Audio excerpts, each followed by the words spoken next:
Father, what are you saying? You will definitely come back to us. Zara spoke nervously. The features of the three boys flipped as if their hearts had stopped, especially Caesar, who seemed to be barely restraining himself from smashing the handset of his chair. There was no point mentioning something like this now. Mila choked, trying very hard to hold back her tears. Haha, what is wrong with you all? In 50 years from now, the family will be strong enough to withstand the consequences of this announcement, and everyone in this room will have the power to protect himself. That is what I meant, but I will definitely be back. What, do you not want your father to be famous and achieve his dream? Ha ha ha. Robin laughed out loud at the end. Billy looked at Robin for a long time, then nodded vigorously and disappeared from his spot. Father, you said you want to leave today? That wouldn't work.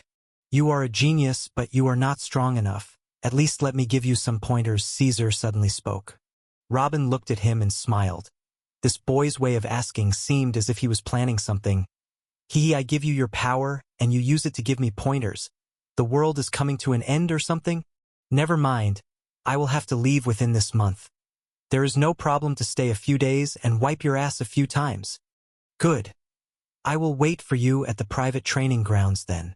Caesar spoke, then stood and moved toward the door. Come on, guys. Let's let our father enjoy himself a little with his wife before we knock out his teeth. The other two boys moved after him, but Zara refused to leave before giving Robin one last hug, and then ran after her brothers. After a full 2 minutes of everyone leaving and confirming in her own spirit that no one was around, Mila looked at Robin. Leaving in a month, huh? I didn't lie, today is a part of the month too. I know that boy very well. He is absolutely stronger than me now. He will try to invent something to come with me or even stop me, maybe even break me a few bones in the process to delay me. I can't just sit back and wait for that to happen. Robin smiled and replied and started moving towards one of the back windows of the house to jump out of it, saying to Mila, "Let's go. It's time to see that Nahari." But Mila grabbed him at the last moment and pushed him toward the sofa. "What do you want, woman?" Mila didn't answer him. She just rushed towards him and kissed him hard and started to undress. 2 hours later, the Iron Warehouse. Lioness, Robin said, still adjusting parts of his clothes. What?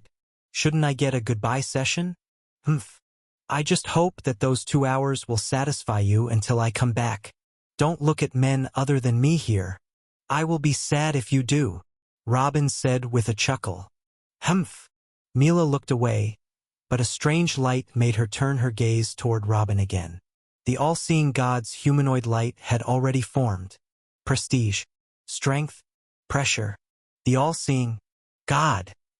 Everything around that light structure made Mila feel completely submissive.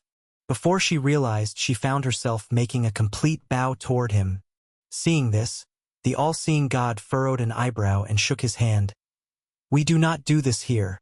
Then he looked toward Robin. Who is this? Aha! This is my woman we talked about earlier. I already told her everything. You don't need to be careful when she is around, Robin said and then moved toward Mila. Girl, the all-seeing god is a big brother figure to me. No need to bow before him. But you said he was a god, Mila said in astonishment, stiffening her back. He said this himself, not me. Robin shrugs. This is what everyone calls me.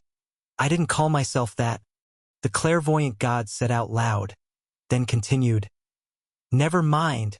Are you ready? Robin looked firmly at the humanoid light and then nodded vigorously. Finally, a big smile appeared on the face of the humanoid light. Then he raised his finger and a fast beam shot towards his head. Robin. These are the coordinates of the planet Nahari, specifically in a forest next to a city of one of the major tribes there. I chose that place so that you can take your time to get used to the atmosphere of the planet and plan what you will do. Write the coordinates in the control panel of the space portal and then turn on the gate. After you set foot in it, it will consume all the stones and it will close automatically. Planet Nahari is a bit far from this nascent planet, so it may take a few days to arrive. Along the journey, don't let your inner researcher take control of you. Try to go with the flow and stay as still as possible so as not to suffer any serious injuries or even die before you arrive. It is even better to shut your consciousness completely and sleep. Understand? The warning made Mila's body shiver, injured even before he reached that dangerous place. But Robin just nodded again. Good. Also know that I will not be able to help you much on the planet Nahari as I'm here. Actually, I will not be able to help you at all. If that person feels my presence, he may send someone to kill you, and will speed up the conquest plans. I will be screwed. From today on I will forget I know you. I will not even be able to monitor your actions there. You will be alone, and you better understand that. Do not try to contact me even if there is a fatal threat to your life. Act smart and embrace humiliation. Don't get yourself in trouble in the first place if you can't handle it. So if you were planning on depending on some time-stopping acts from me to save you, too bad. Do you understand? Robin nodded again. Good that you understand. Have a safe journey, the all-seeing God said, and then disappeared. Mila remained silent for a few seconds, then spoke. What a big brother treatment, huh? I'm just returning his favor, Robin said as he headed towards the control panel and started writing the coordinates manually into it. Every rune he draw would disappear, and then he would write the next one. Very quickly he wrote a few tens of them. After he wrote it all, he chose the option to turn the space portal on.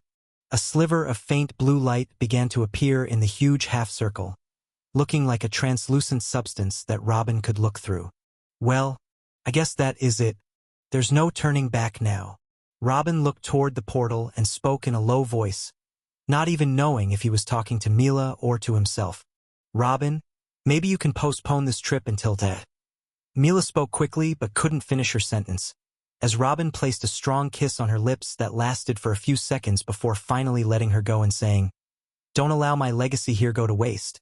Then he jumped towards the space portal, disappearing inside.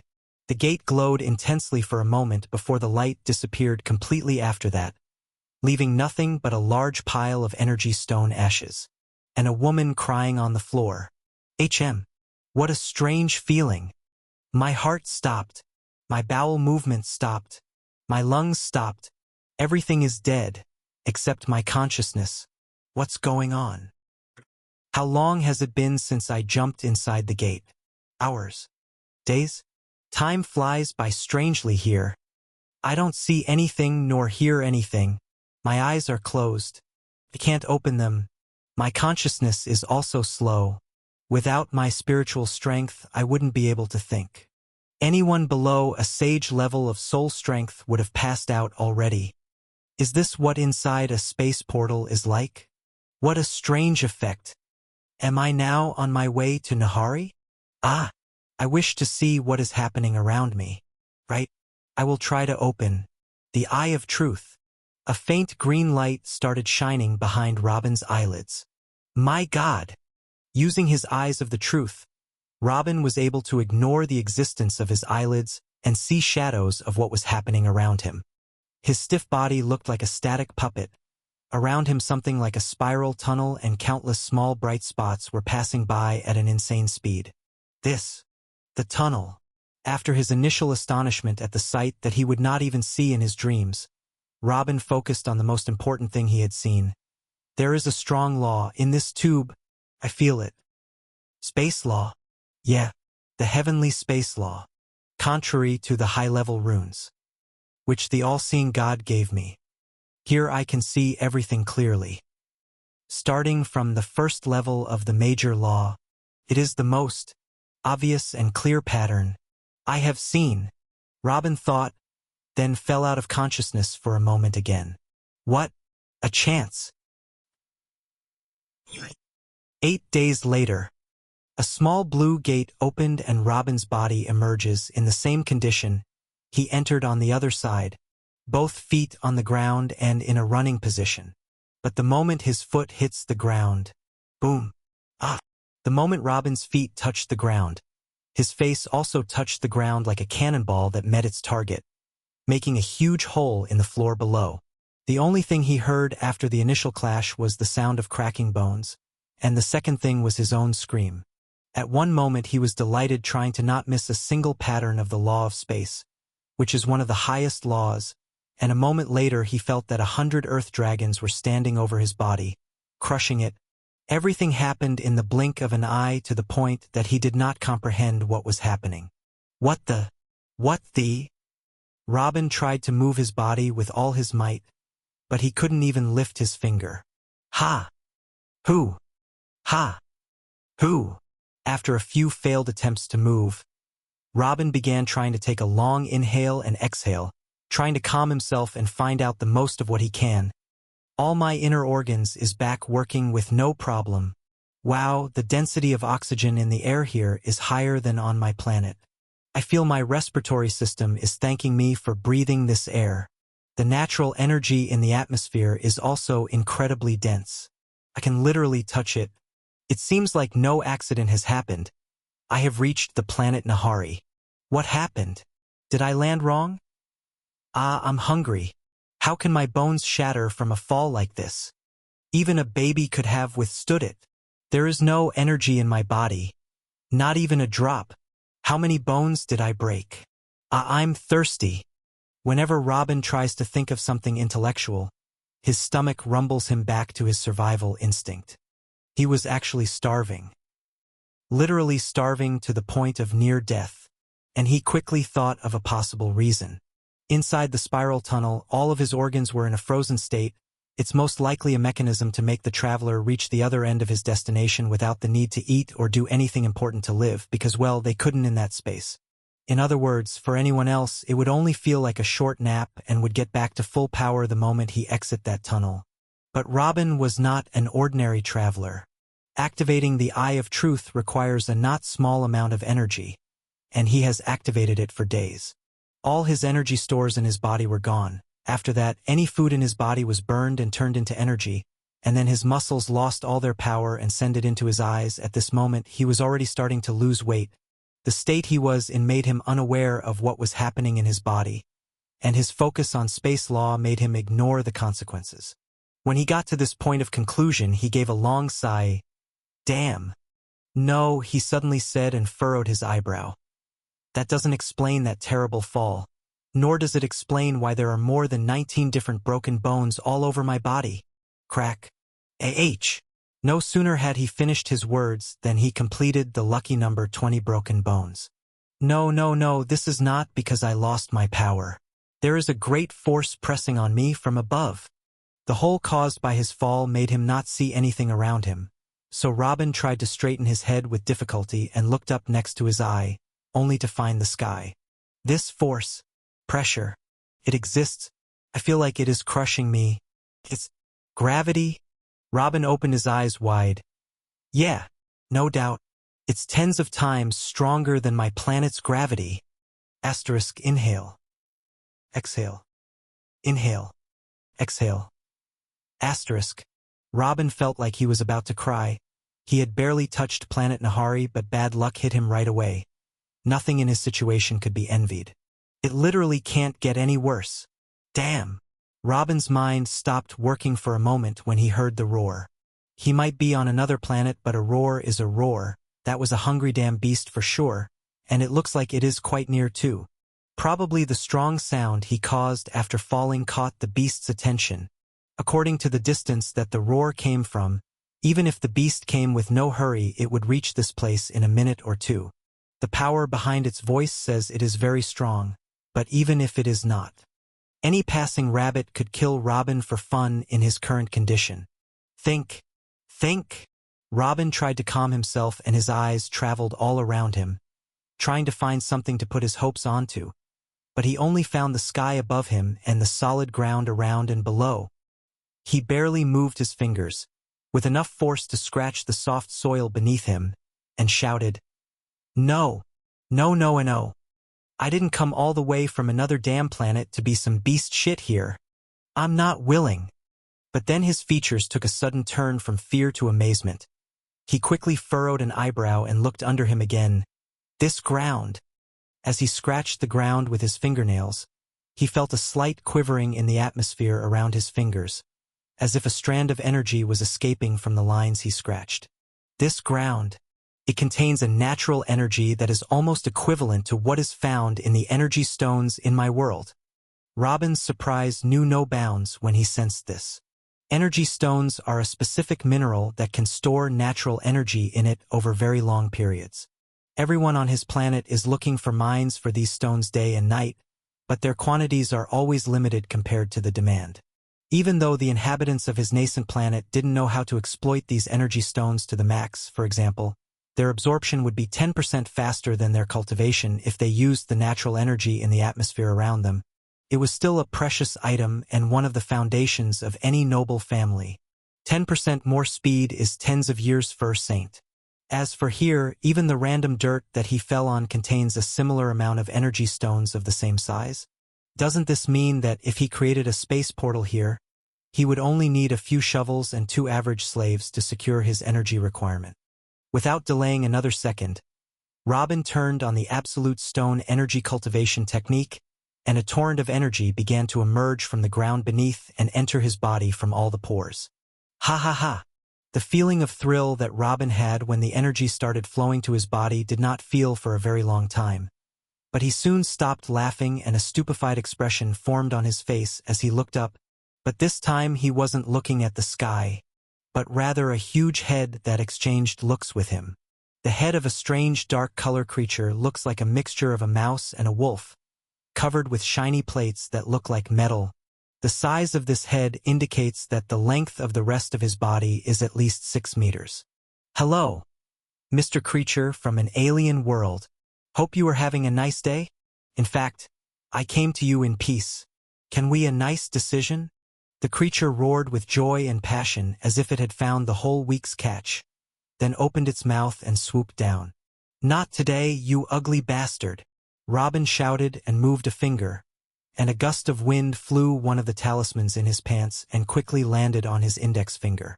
The moment it landed on Robin's finger, he pumped most of the energy he had absorbed during these few seconds into it, activated it, and then with another gust of wind, the talisman flew towards the mouth of the beast and entered it. Surprised by what just happened, the beast stopped its attack and tried to vomit the strange thing it had swallowed, but it heard a voice. You seem hungry? You want to eat something? Huh? Tell me how you will find the fire explosion talisman then. Boom. The beast shrieked in agony and vomited a few mouthfuls of blood, some of which fell on Robin's face. Then Robin heard erratic steps moving away. Clearly, the beast was seriously injured. Tui tui, Robin spat the blood that ran down his face and entered his mouth, and then shouted, What the hell was that? The talisman that just exploded is a level 25 fire explosion talisman that Robin prepared especially for this trip, but the explosion didn't kill the beast. And this result after it exploded in his soft intestines? What would have happened if he attacked his scales from the outside? Will it cause the beast to blush? What have I gotten myself into? Robin said, almost crying. This was the first random creature he had met in this world, and it was not encouraging at all. Activating the absolute stone energy cultivation technique once more, the energy from the ground started to flow again to his body silently. Sitting here in a pool of blood and regretting his life choices wouldn't help him in any way. After 2 hours, Robin pulled himself up the hole at last with his almost intact right arm. The first thing Robin saw around him after coming out of the hole was blue. A lot of blue. He had really landed in a forest, as the all-seeing God had told him. This was evident in the grass around him, the thick-stemmed trees around him, and the short, intertwined bushes. But the strange thing in this forest is that all of them are shades of blue, unlike the green color he was accustomed to. Blue. Even if it is pink, it doesn't matter. Ha! Robin then reached out his right hand once more and started crawling again toward the nearest tree like he was fighting for his life. Every few inches he crawled forward with the help of his right hand. It appeared like it took an effort, as if he was struggling in a battle that will decide his life or death. And after every push, he takes a short rest, then shouts, You bastard! Then the crawl continues. How did he not tell him such a thing? What is difficult about be careful, you will face gravity tens of times greater than what you are used to. Is it possible that he forgot that the gravity of this planet is greater than that of Robin in this frightening way? Or did he not look into it as he did not care about it? Or did he know but thought it was a silly thing to talk about? What would have happened if Robin acknowledged his mission as soon as he told him and came here when he was still at level 11? Would he have died as soon as he arrived? You bastard, a distance of only 2 meters from the location of the hole to the nearest tree, but it took more than half an hour to cut it. Then he waited for another quarter of an hour and with a HEYA, he put all the energy he had collected in his right hand and managed to flip himself over to lie on his back. Ha! Ha! Ha! Finally, he saw a glimmer of hope. There is a fruit pampered from the branches of the tree above him.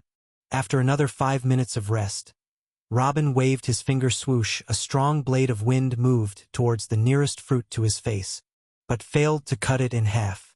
Impossible! Can't I even cut a damn fruit? I know my attacks are weak for a level 16 knight, but hell, I'm not that weak.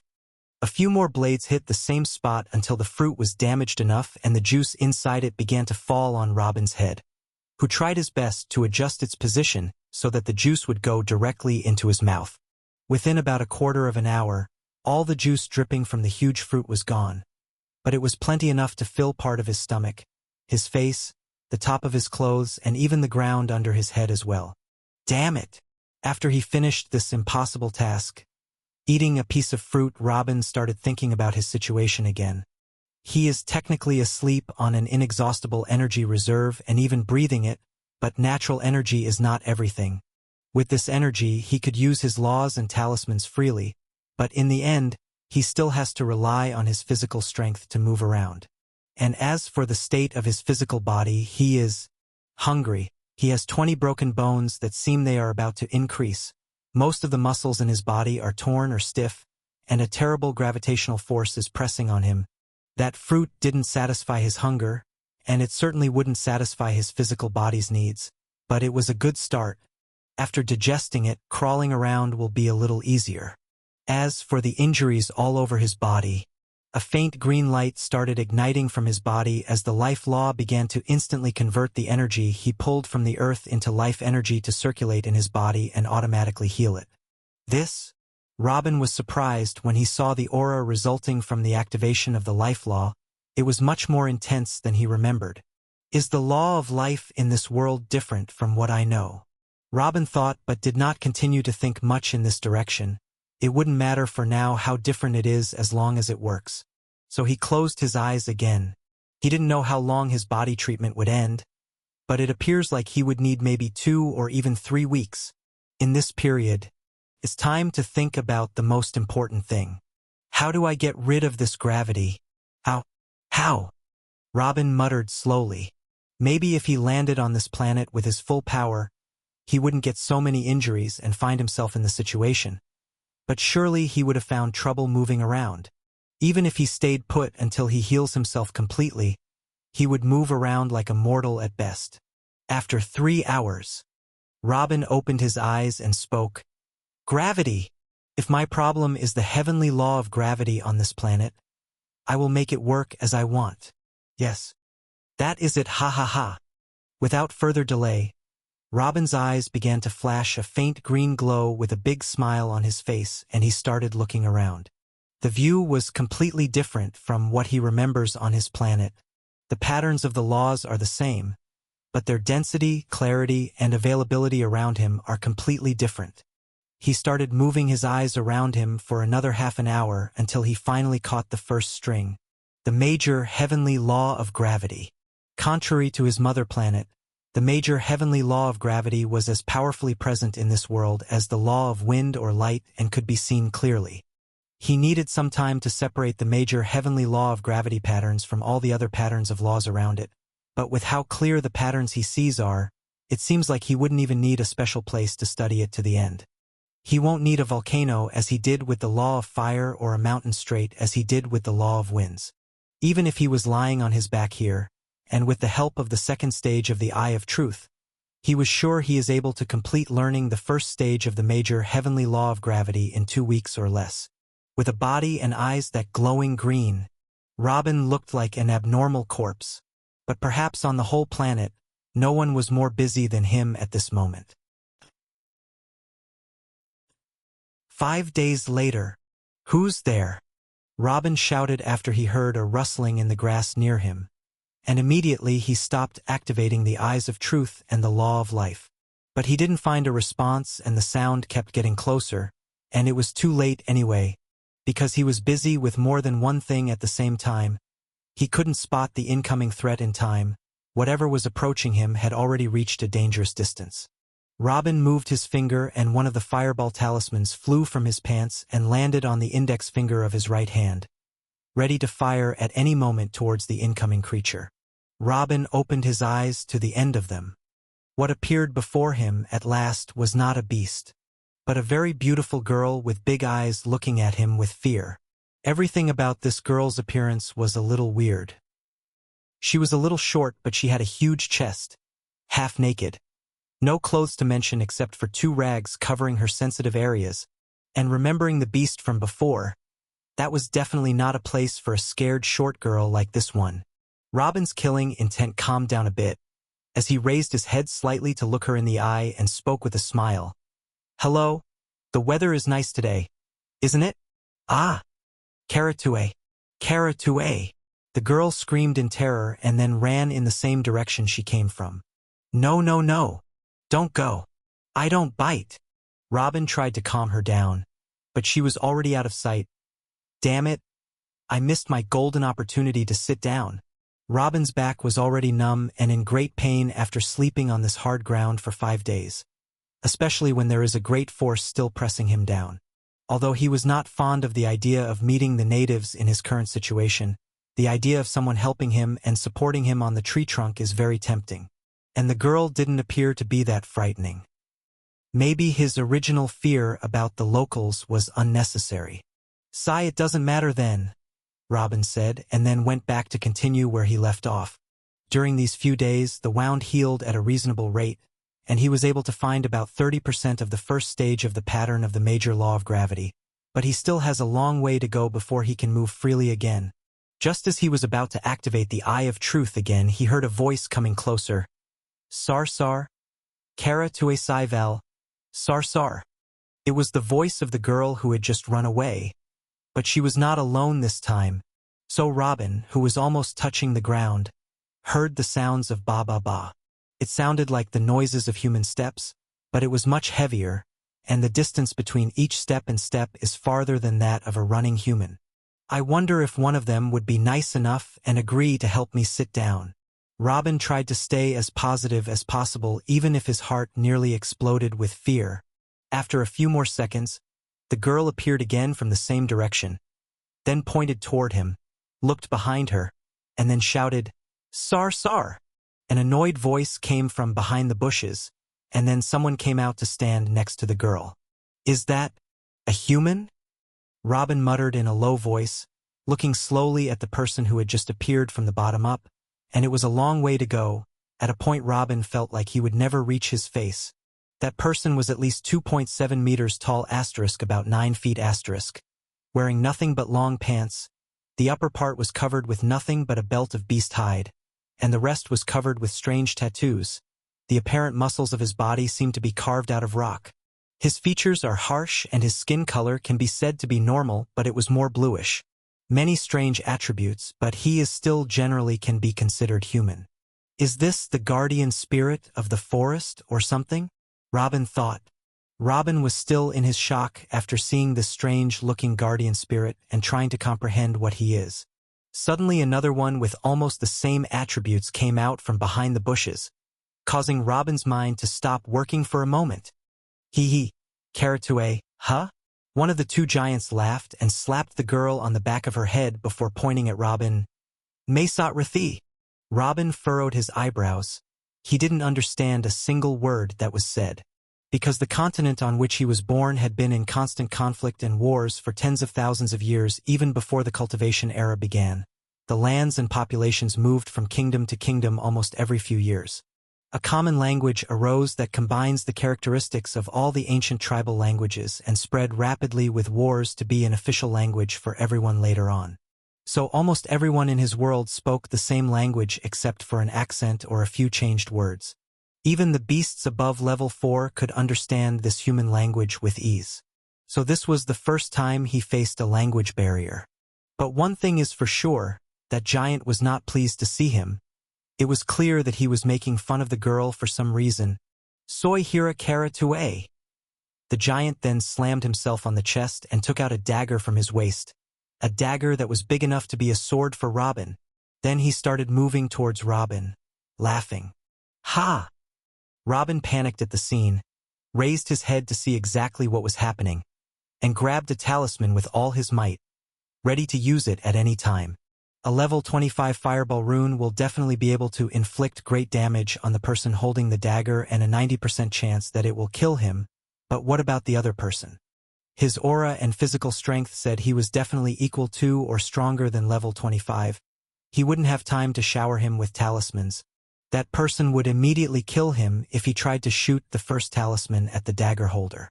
Whether he shoots or not, he is dead in all cases. The other giant signaled to his companion to stop in his place, and then looked at Robin with serious eyes and spoke slowly. Mini-cut rat kiri. The other giant stopped and looked at Robin seriously as well, and then exclaimed excitedly, Hua! Kinti Kanso! Ha ha ha! The giant seemed to be celebrating for some reason, and then put the dagger into the scabbard. Robin didn't know what was going on. But whatever it is, it was fine as long as it doesn't involve using that dagger. Before he could figure out anything and how to interact with these people, the giant quickly took a few steps toward Robin and carried him on his shoulder like a baby, and nodded at the other giant, Huav Chuba! Then two giants started chatting happily on the way back with the short girl walking behind them with her head lowered. Hearing their voices and seeing their smiles, they seemed happy as if they had found a treasure, or enough food for weeks. Are they good people? Their first reaction when they saw him wasn't suggesting that. Then how bad they are. Robin felt his heart clenched at the thought of the things these two giants might do to him. But he could do nothing even if he wanted to. With a talisman in hand and closed eyes, he decided to walk with the flow and leave his fate to his luck. Arg! Robin felt terrible pain after being thrown to the floor by the giant. All the energy and time that we spent healing his body was wasted in a moment after he heard the sound of new cracks in his bones. Ha ha ha ha kara tue sway, Nutrika. The giant laughed out loud when he heard Robin's bones break so easily. Then he made a hand gesture, and the ground under Robin started to move. About a quarter of an hour passed before Robin recovered from the pain in his body and began to look around. He found himself in a large, fully metallic cage, and there were people, or things, cuffed around him. One looks like a mixture of a human and a frog, another is so short that Robin missed him at first sight, and another is so skinny that you can count all the bones in his body one by one. About 11 individuals, and each of them had a weird feature that made him special. But what aroused his curiosity the most was an individual. Or a thing.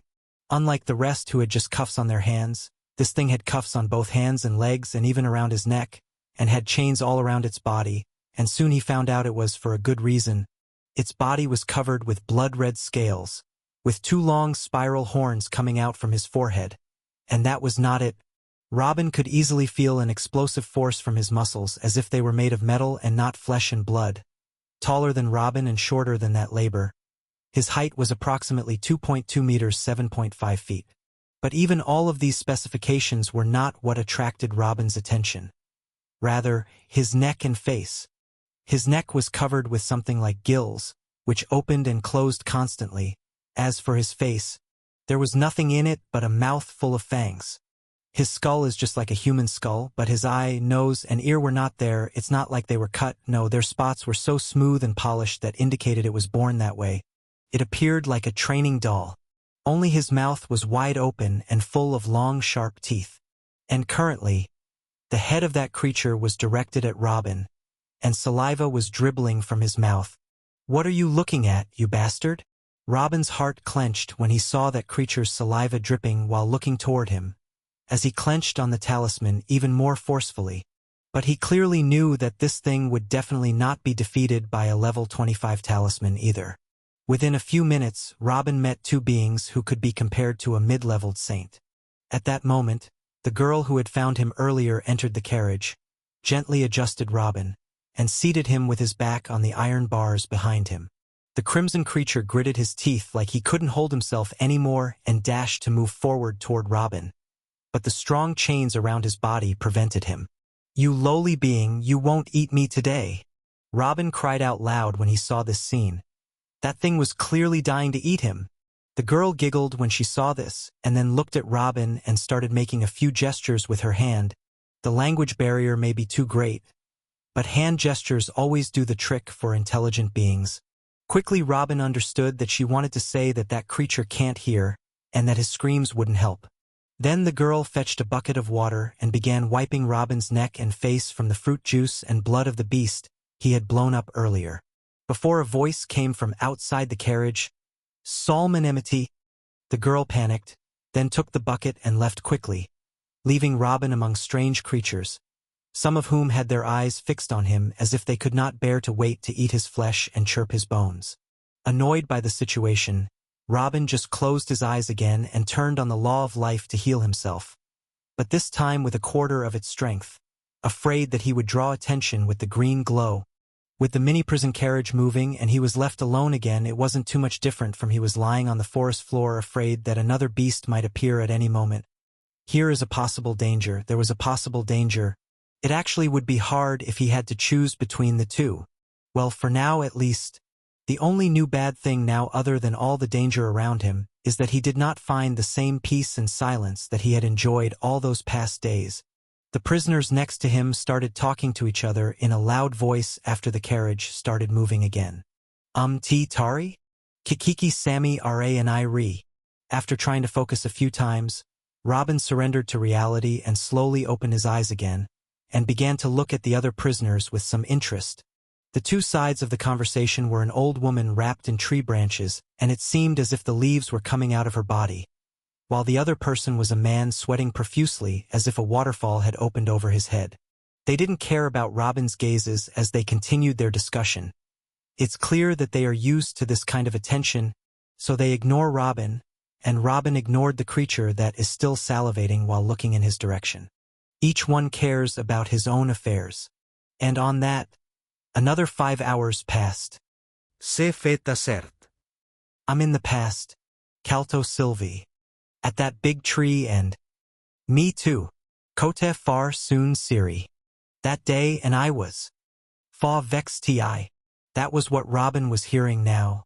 After the first quarter of an hour of conversation between them, he was about to yell at the two of them to shut their mouths.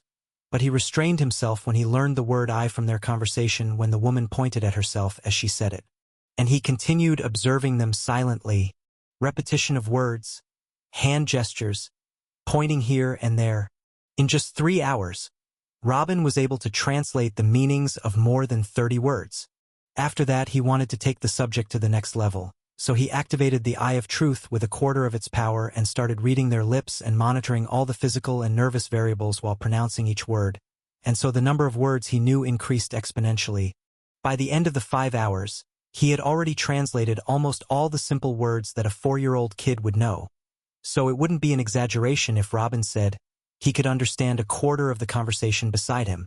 It also appears that **** the girl yelled when she saw him and the other giants said a few times also meant talking corpse. Robin was extremely confused when he knew this. Why would that girl yell that when he tried to talk to her? Was it because of the blood and sticky juice on his face? His weak aura? Was it because of his extremely damaged body? But she looked like a weak little girl. How can she sense his injuries? Robin continued listening to their conversation for another 3 hours with utmost interest, until a giant came and told them to shut up, before they started preparing a camp outside for the night. After a while, Robin found the girl who came next to him with dishes, something like bread and some roasted beast meat, a simple dish without any spices, but it was Robin's first real meal in this world, and it was actually the most he can hope for in a situation like this. Maybe those guys weren't too bad after all. And then she started feeding him in his mouth and said with a smile, "Eat all of it. Okay? Maybe a miracle happens and your fish-like bones would get a little bit stronger, hee hee." The words were so simple that Robin understood the whole sentence easily, but it also left him dumbfounded. What does she mean, fish bones? He has cracked many of his bones, but that could be because of a beast attack or something else. After hearing the girl's strange words, he immediately activated his spiritual sense and poured it all on her body, and immediately stopped chewing his food in stupefaction. Her bones are at least 2 or 3 times more dense than his own, and they take up more space in her body than his. Her skeleton makes up at least 60% of her entire body in size, and represents about 90% in terms of mass and weight. Not only that, but the number of bones in his body is also higher, especially in the areas of the body's joints.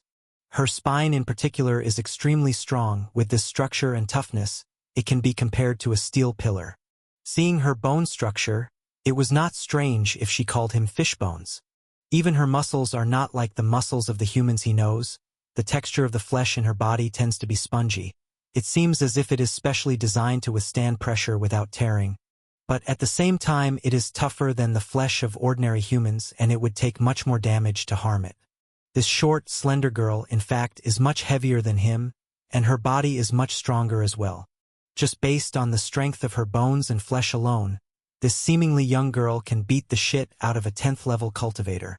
If she was born in his world and had the surname Burton, she would have held the rank of an army officer or been treated like a genius who should be brought up with care.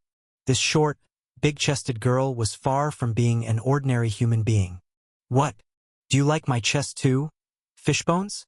The girl giggled as she felt Robin's shocked look on her. Embarrassed, overwhelmed by his astonishment, Robin lowered his eyes and quickly returned to chewing his food. The girl was surprised by his reaction, which seemed as if he understood what she was saying. But wasn't he speaking some foreign language? She was to say something, but a voice interrupted her. "Girl, Lori, come here," as one of the giants suddenly shouted. "Coming." The girl immediately left the food aside and then looked at Robin with a smile and said, "I will be back in a bit."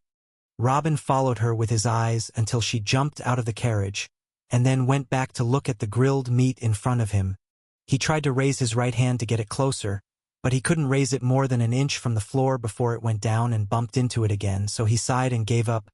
He would have to activate all his energy reserve just to grab that dish, and he doesn't know how will that affect the giants when they feel it. Maybe they would feel threatened and kill him? Or maybe not. But it isn't worth the risk. Food is right in front of him, and he can't even help himself. Suddenly a painful cry came from behind him, followed by several screams that sounded muffled. Robin quickly turned behind him to see if thieves had attacked the caravan and killed someone. But he did not expect, even for a moment, what he saw. One of the giants grabbed the girl Lori and brutally tortured her from behind. The awful size difference between the two was visible to Lori every time he bumped her from behind.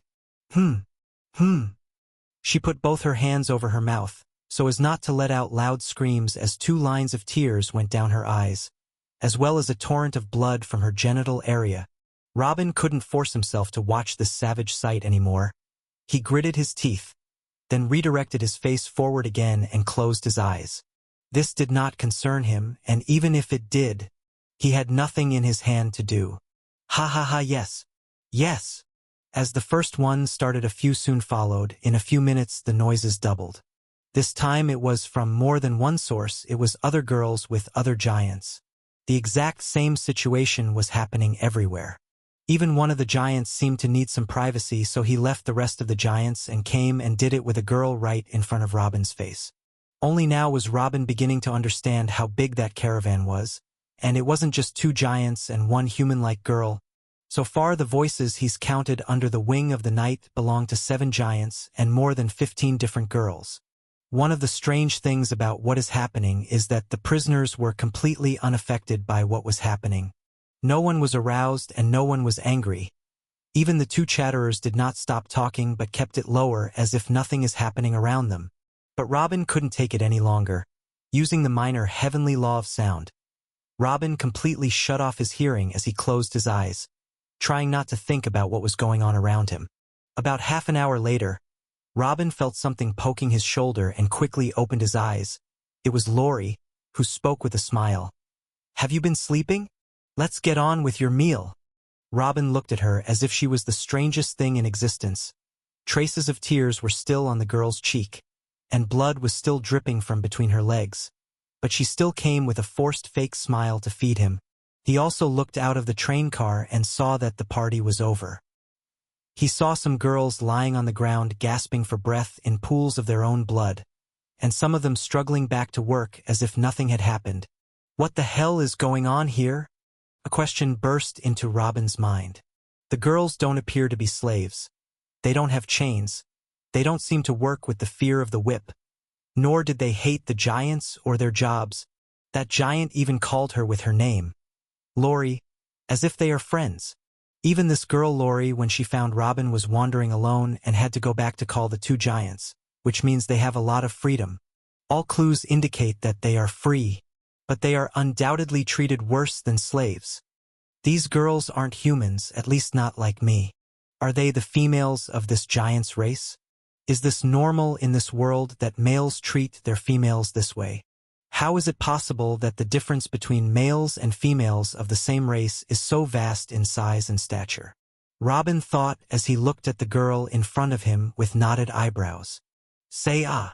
Lori brought a piece of meat and brought it to his mouth with a smile, unconcerned with the frown on Robin's face.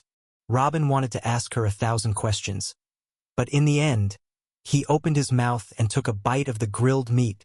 If what had just happened was normal for this world, it would seem suspicious if he asked about it, or rather, he didn't want to hear that what had just happened wasn't normal. It would only make him feel worse about the situation when there is nothing in his hand. The most important thing now is to quickly heal his wounds, complete his exploration of the fundamental laws of gravity, and try to escape this cage before the giants decide to torture him. Next morning, open the gate. We are Shira Tate Kanasa. Robin opened his voice after hearing a shout from one of the giants and felt the carriage stop. He slowly turned to his left and found high wooden walls and a few giants in uniform surrounding the carriage. It is clear that they were trying to enter a city of some kind. After about 5 minutes of exchanging words, one of the giants from the caravan grabbed a girl and thrust her toward the chief of the guards. She has a big ass and Tashi come to, she will be, Teraso, for you, hee. The chief of the guards put his hand on the girl's head and rotated her to see her buttocks, then smiled and nodded before asking, how many times has she been used? Only 5 times. The giant quickly replied. She would survive a few more. All right, you may come in, said the chief of the guards, giving a lewd smile, as he pulled the girl's head away from the road and signaled to the guards behind him to clear the way for the caravan. The whole time Robin did not take his eyes off her. From start to finish the girl did not say a word, but from the involuntary movement of her fingers and the loud sound of her heart, it was clear that she was afraid, but it was also clear that she did not feel any nostalgia to return to that caravan. She was just afraid and anticipating her new fate, but it didn't appear she felt much of a change. What exactly is this situation? Robin furrowed his eyebrow when he looked at the rest of the girls in the caravan and did not find a reaction towards their sister, who had been taken by a stranger in front of their eyes. He even saw a girl of them waving her goodbye with a smile. The women in this world are very strange. Robin thought and sighed, truly feeling bad for all the women of this race. But after one moment it seemed as if he had had a stroke. Right after entering the gate, Robin saw giants in the streets with long hair, prominent chests, and they appear to be very much females? Perhaps they are strange-looking males? Robin thought to himself, but he automatically started looking for the giants all the way and trying to differentiate between them. Those giants with a female appearance are just too many. Almost half of the pedestrians in the streets. Even though they did not look even a quarter of the beauty of the girls in the caravan, the composition of the body, the clothes covering the chest, and even the slightly different walk style confirmed that these are the females of the giants' race.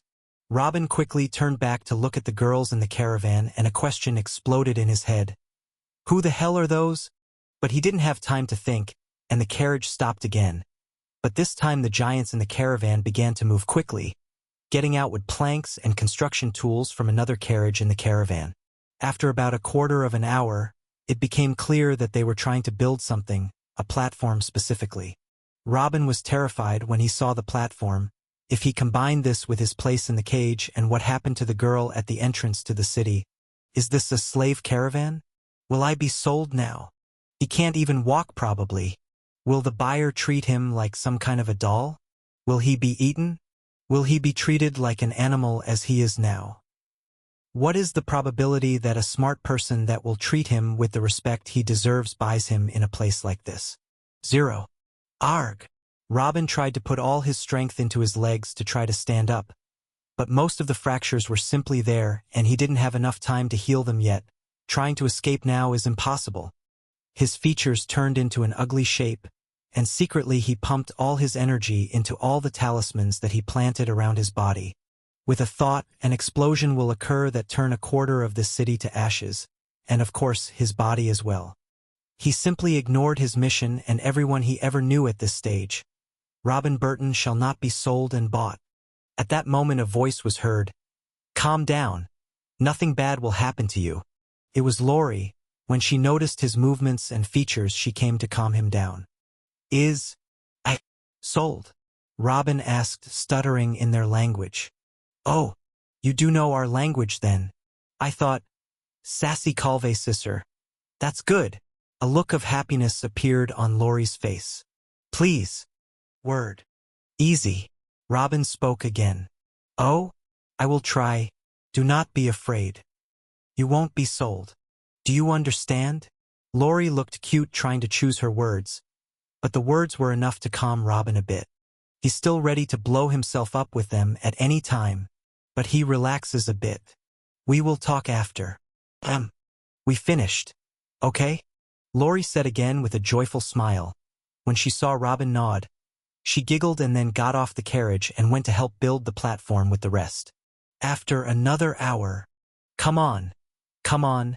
We are the best, Kanasa, in the lands. Come on, come on. One of the giants stood on the platform and started shouting. People in the street are already starting to gather, especially the giant females who came over with big smiles and anticipation in their eyes. At that moment, one of the giants opened the cage and grabbed the half-human half-frog and led him to the platform. There the half-human half-frog started doing acrobatics and jumping around, and the assembled giants started clapping and whistling. After he is done, one of the giants brought the half-human half-frog to his place in the cage again and took the old lady with tree branches instead, leading her to the platform too, where she began to perform plants-related show. Ha ha ha, what a strange race. Look where the branch comes from, haha. Robin finally understood what was happening. This is a wandering circus. Will I also have to do a show like them? I'm dead. They will kill me. I am a failure at anything social. AH. The whole thing took about 2 hours. Everyone who was with Robin in the carriage got out and performed a special show that only his kind can do. But the 2 hours passed on Robin as if it were 2 minutes. Afraid that he would be called to the platform. The possibility of this happening was extremely low for his condition. They shouldn't be too stupid to force him jump around in this state, right? But the fear of being forced out on that platform and dancing around like a clown as these fools was eating him from the inside out. He, Reuben Burton, was not meant to entertain people in such manner. He was hoping that the guards would come and cancel the circus at the last minute, or some young master to some and crash the party. Just anything dramatic like that to save him from this possible humiliation. But time passed and nothing happened. As he is drifting in his thoughts and fears, life was beaming outside. After each show, the audience would throw black notes at the 7 giants in charge of the circus, and they were gleefully collecting the black notes from the floor. Robin guessed that these things were some kind of money. Even the crimson creature towards the end also came out with cuffs on his hands, feet, and neck. He couldn't move a single step without being guided by 2 giants. Yet the audience was frightened when they saw it. A demon! Wow! They even have a demon with them! They welcomed all the performances with laughter and applause. But this particular crimson creature was greeted with shouts and fear. Some of them even involuntarily took a few steps back. Robin furrowed his eyebrows. He could easily tell that some of the people who looked afraid or preparing to flee were in fact stronger than the demon. But that didn't stop them from being afraid of it anyway. The giant in charge of the caravan laughed when he saw this and reassured his audience. Then he brought a large beast bone covered with meat and started waving them in front of the crimson creature. Soon he started directing his head wherever the piece of meat went as if he was hypnotizing. Then one of the giants let go of the chain that tied his neck a little, and the crimson creature rushed towards the piece of meat like an arrow.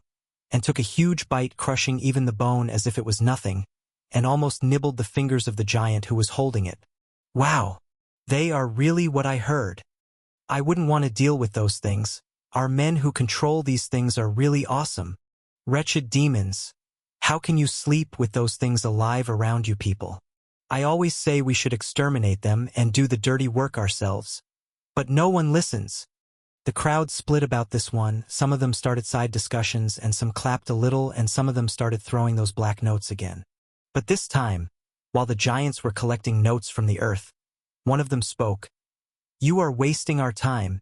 Isn't there anything new? Most of the crowd nodded. It was clear that they had seen some of these creatures before, or at least heard a lot about them. What attracted them to the circus were only the dazzling performances. Haha, don't worry everyone. We left the best for the end, the circus chief declared, then waved to his men. They hurriedly escorted the crimson creature back to its original spot and tied it well. Then one of them carried Robin on his shoulder. Damn it! I'm the best. They left until the end. I know I'm awesome, but not in this way. Robin screamed inwardly, but he didn't dare say a word. The giant walked forward with confidence and a big smile under the audience's knotted eyebrows and strange gazes, until he reached half the platform and lowered Robin from his shoulder, and made him turn around to face the audience. Then he grabbed Robin's hands and pulled two arms firmly on both sides while his feet were still off the ground. In this scene, in particular, Robin looked as if he is crucified. What are we watching? A slightly taller human male? One of the spectators asked in a sarcastic tone. Haha. Please everyone, feel his body with your soul sense. The head of the caravan said confidently.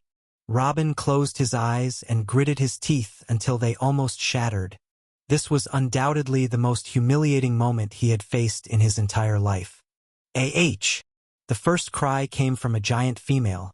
Then she put her hand over her mouth, and then the astonishing reactions followed. Oh my God! What are these bones? What is this tender meat? Look at all those broken bones. How is he alive? Is this a new species? You found a treasure for yourself. This is definitely a rare species. He is not a human male. I have opened my eyes today.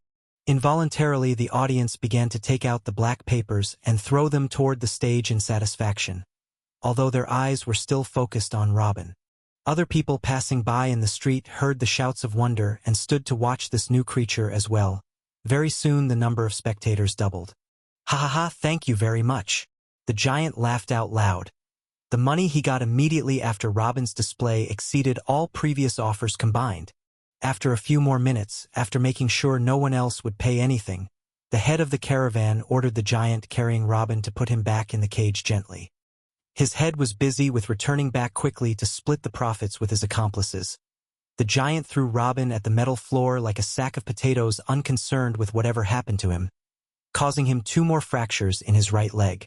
Laura waited until the giant left and hurried into the cage to help Robin to sit up straight, then put her hand on the new fractures with a look of pity on her face.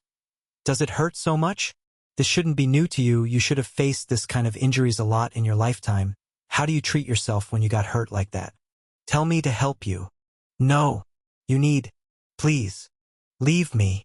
Robin spoke in great pain, his eyes still closed. The girl thought that he was in pain because of his leg, but knowing that he doesn't need her, she looked at him sorrowfully one more time and then left the carriage, thinking that he should have a way to treat his wounds, and he does. But she simply did not know that the damage to his dignity was much more severe than 1,000 broken bones. He didn't even think about his injuries or to return to learn gravity major heavenly law again.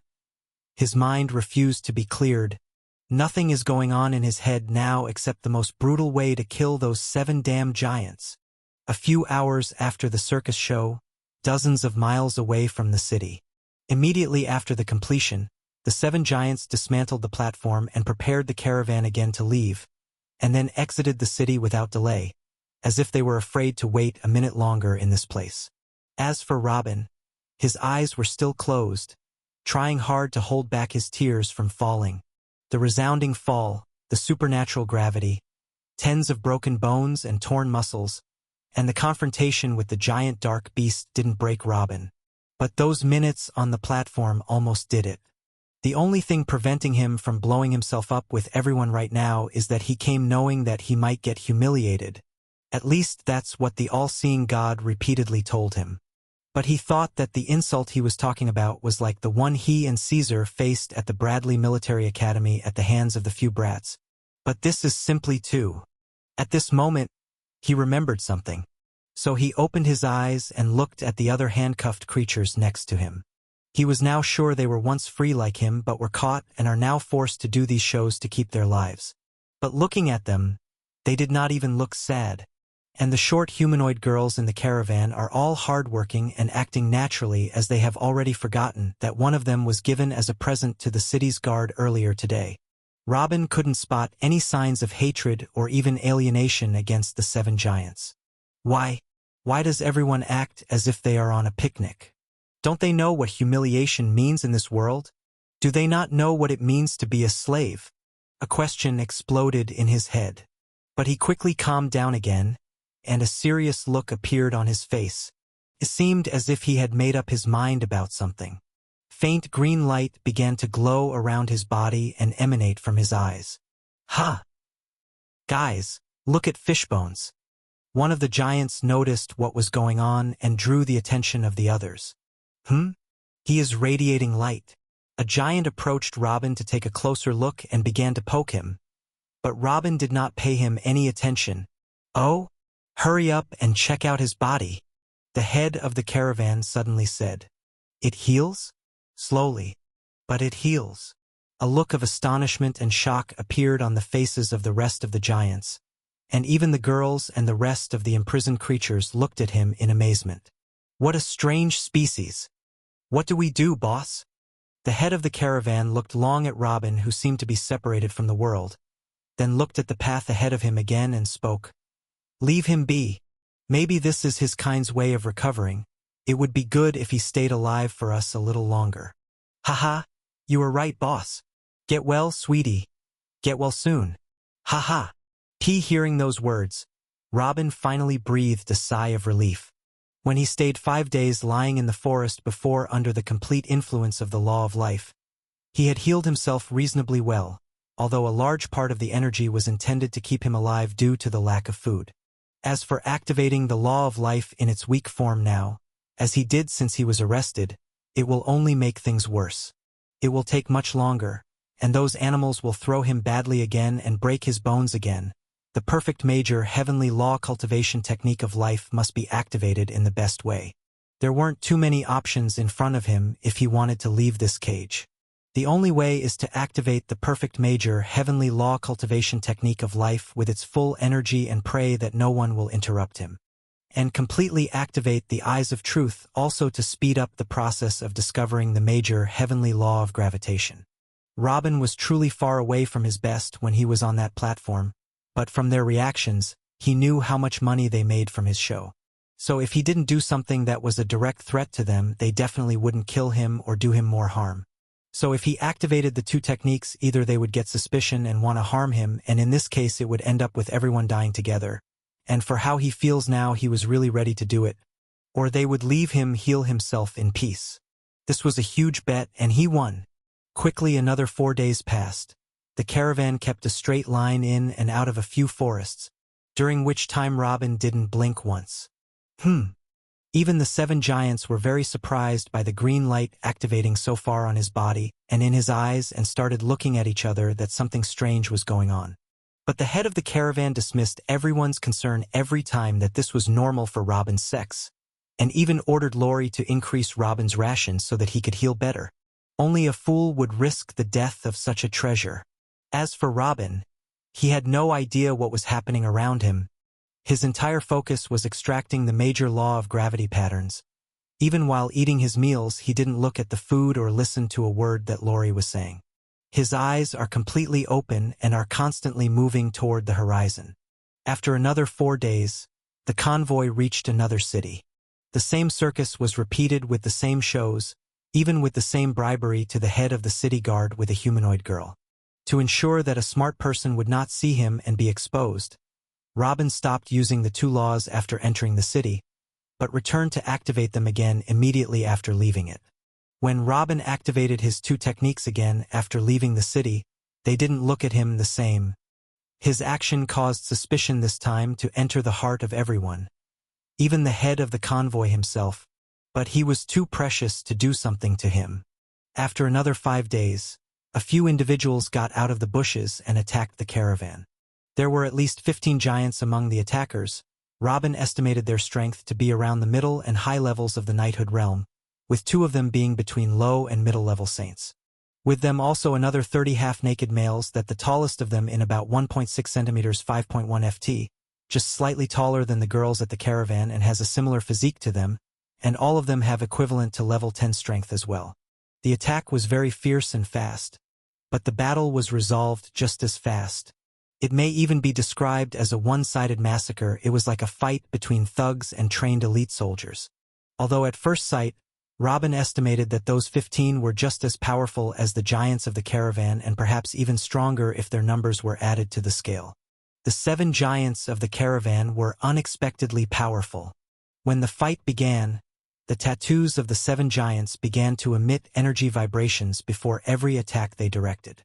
When the attackers felt the presence of the tattoos, they started wavering and some started running away.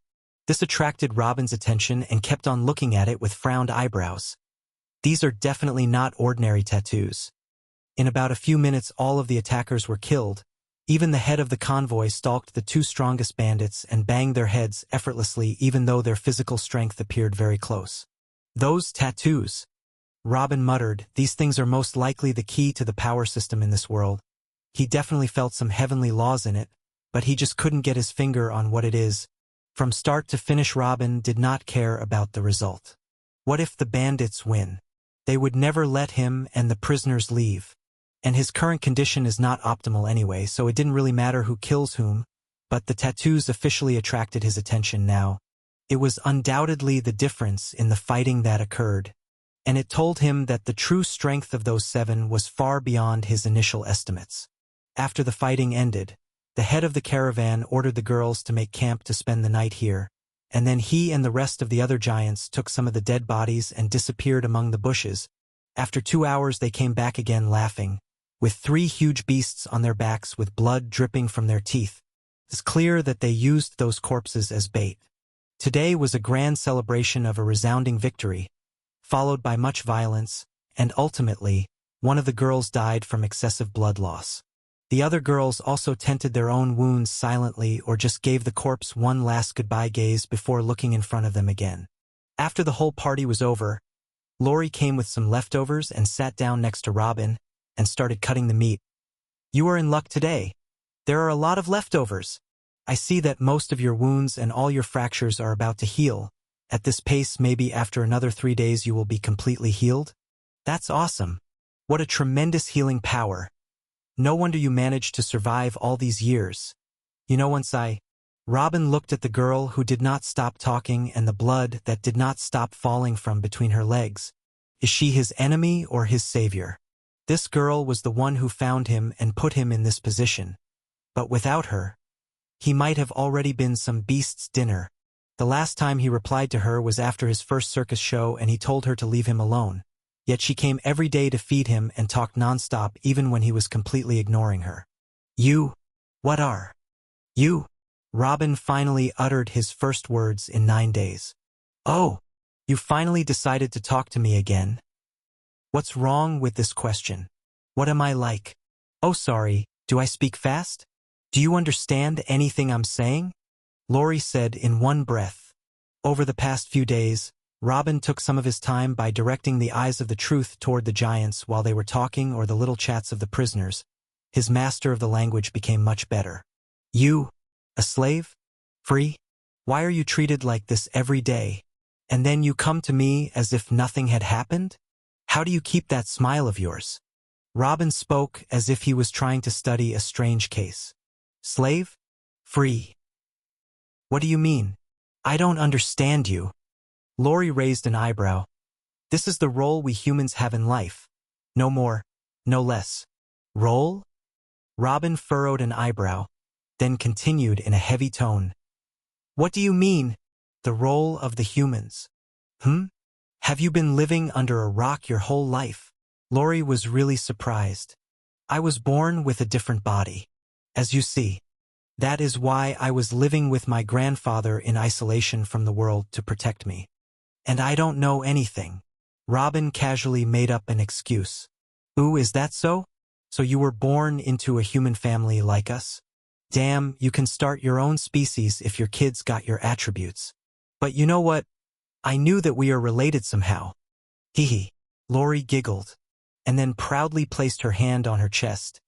Let me tell you what you need to know then. We live in the world that belongs to a species called the Nahari Giants. They are very, very powerful, and they have divine tattoos on top of that.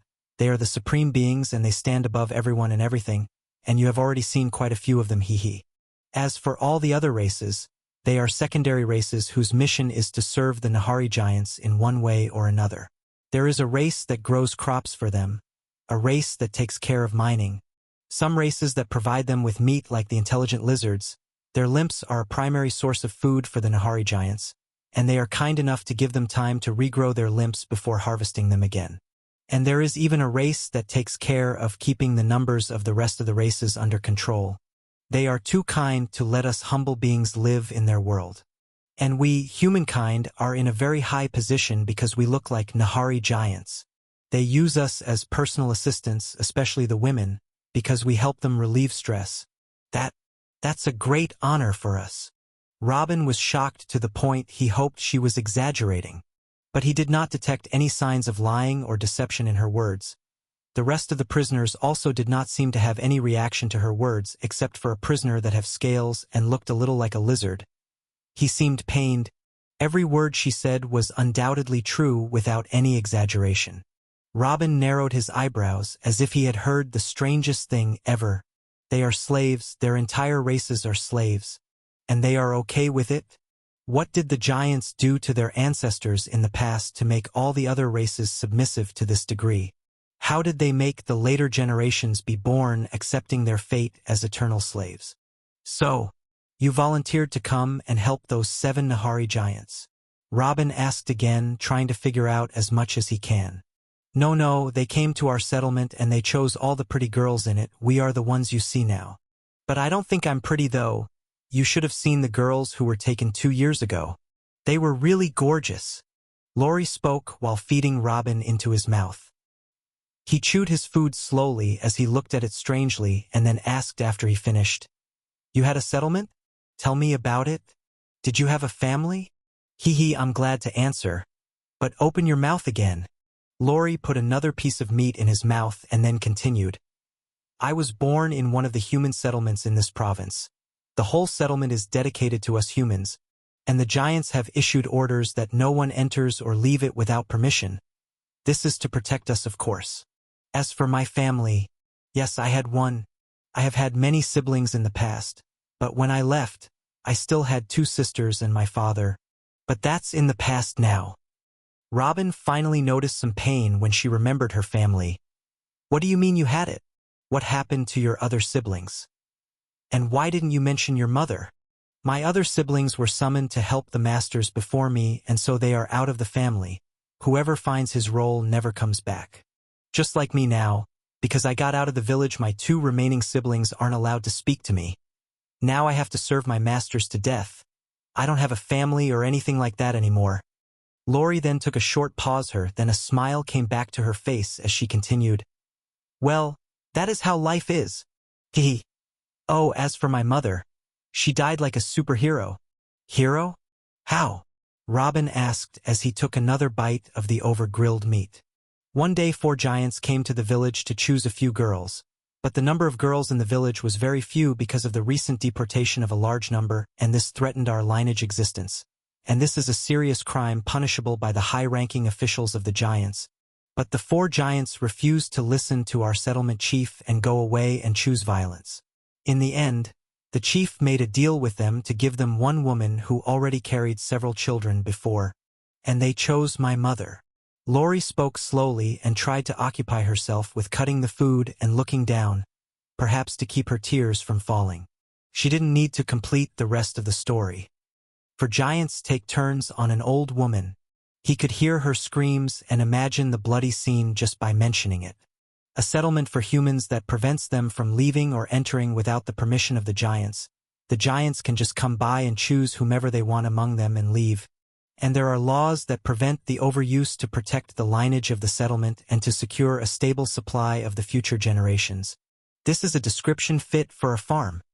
Did your father not try to defend your mother that night? Or did that chief of the settlement not try to stop them from killing her? Robin asked again, trying to understand this world more. Ha ha ha ha. One of the prisoners chuckled as if he had heard the strangest joke. He was the lizard-looking guy. Shut up, or you will cut your ration. Laurie looked at that prisoner and said sharply, and then returned to Robin with a smile. I don't understand what you are saying. Why would my father or the chief interfere? My mother did a great favor for the girls of the tribe, and there was nothing suspicious about it to even report it to the authorities. Everything was done peacefully in her bedroom. Robin opened his eyes to the last of them. They tortured her to death in her own bed? This is too cruel. But the strangest thing is that her husband did not say anything? Have all their sensations been killed to this degree? Did they all just turn into cows and goats? But Robin is sure that when he has his mobility back he will be strong enough to kill a few giants without a problem. As for those local humans, they have much more physical strength and hundreds of thousands of years of cultivation history than his planet. Theoretically, they should be much stronger than him. What he is hearing now didn't make any sense at all. When a question came to Robin's mind and he spoke directly, in your opinion, how far away is your settlement chief's strength compared to you? I don't know. I think I'm a little stronger than him because he's old now, but he's more experienced than me. I guess we'll know when we have a fight. Come on, open your mouth and say, ah. As I expected, Robin thought, the humans of this world don't know anything about energy cultivation and martial arts. Then he just narrowed his eyes and looked at the horizon again and chewed his food quietly. He did not try to ask her anything else. The picture of this world in his mind has become much more clearer now. If he wants to successfully defend against the attack that will affect this planet within 50 years, he will have to unite the Nahari giants around one cause, or that is what he thought. This arrogant race will definitely not listen to a lowly being like him. It's more difficult than he imagined. He has to start thinking of some strategy right now and drip. The sound of a water drop hitting the floor made Robin shiver all over and stopped his thoughts. Not using the eyes of the truth to check the patterns around him, and not busy talking to Laurie, Robin was forced to notice something he had been trying to ignore since he entered the cage, the drooling, terrifying crimson creature that was still looking in his direction. Besides the short time he spent on stage, that thing didn't budge his head from Robin's direction for a moment, even when raw meat was brought for him to eat while looking at Robin, like a wolf eyeing its prey, like a villain staring at a beautiful girl. That thing was dying inside to jump at him and eat him alive. Robin felt humiliated, endangered, and angry every time he noticed that creature. This time he couldn't just ignore it and shout it out loud. What the hell are you looking at? The loud shout frightened all the prisoners and even attracted the attention of the giants. But the crimson creature didn't react at all. Laurie sighed and shook her head. I told you not to pay attention to him. The demons do not hear nor see, and do not care about the gestures and feelings of any other race. Communication with them is impossible. Ha! Ha! Ha! Robin gasped hard after the shout that drained a large part of his energy and psychic power. Everything in him is yelling to get up and kill that damn crimson thing right now. Then he looked at Laurie and asked, how is it possible for a whole living race to not hear nor see? How do they survive then? That is impossible. That a known fact. See those big nostrils on his neck? This is his nose, and it is also his whole life. Laurie said and then continued the explanation. The nostrils of the demons are extremely sensitive and powerful that he sees the shape of our bodies now precisely by counting the number of pores that produce sweat out of your skin. As he is looking at you now, he sees a red aura in the shape of your body, and for some reason, it is clear that he likes your smell more than anyone else. Maybe because you have a delicate and soft body? Demons communicate with each other through certain smells that come out of their nostrils as well, but they are extremely simple communication commands, such as, danger, attack, retreat, things like this. And they know nothing in their lives but reproduction and hunting. They breed very quickly and their children grow rapidly, and then they start forming groups at a very young age to attack their prey in packs. They eat anything that has blood in it, but they especially love hunting the intelligent beings. They can breed quickly? Robin was astonished by this information, knowing that this information came from humans, who are considered one of the fastest breeding species, and one man can have tens of children in his lifetime if he took multiple wives, so what about those? Then he continued his question. If there is a race that breeds as fast as you describe and can reach this kind of strength, then that truly frightening Robin pointed toward the demon who possesses the power of a middle-level saint. Looks like the era of the Nahari giants is about to end. Kikiki, one of the prisoners, laughed. They are just stupid bastards. They work as cleaners and they don't even know. Robin looked at the prisoner and narrowed his eyes. It seems that this person wasn't afraid to speak. Unlike Lori, the Nahari giants do not reproduce a quarter as fast as humans.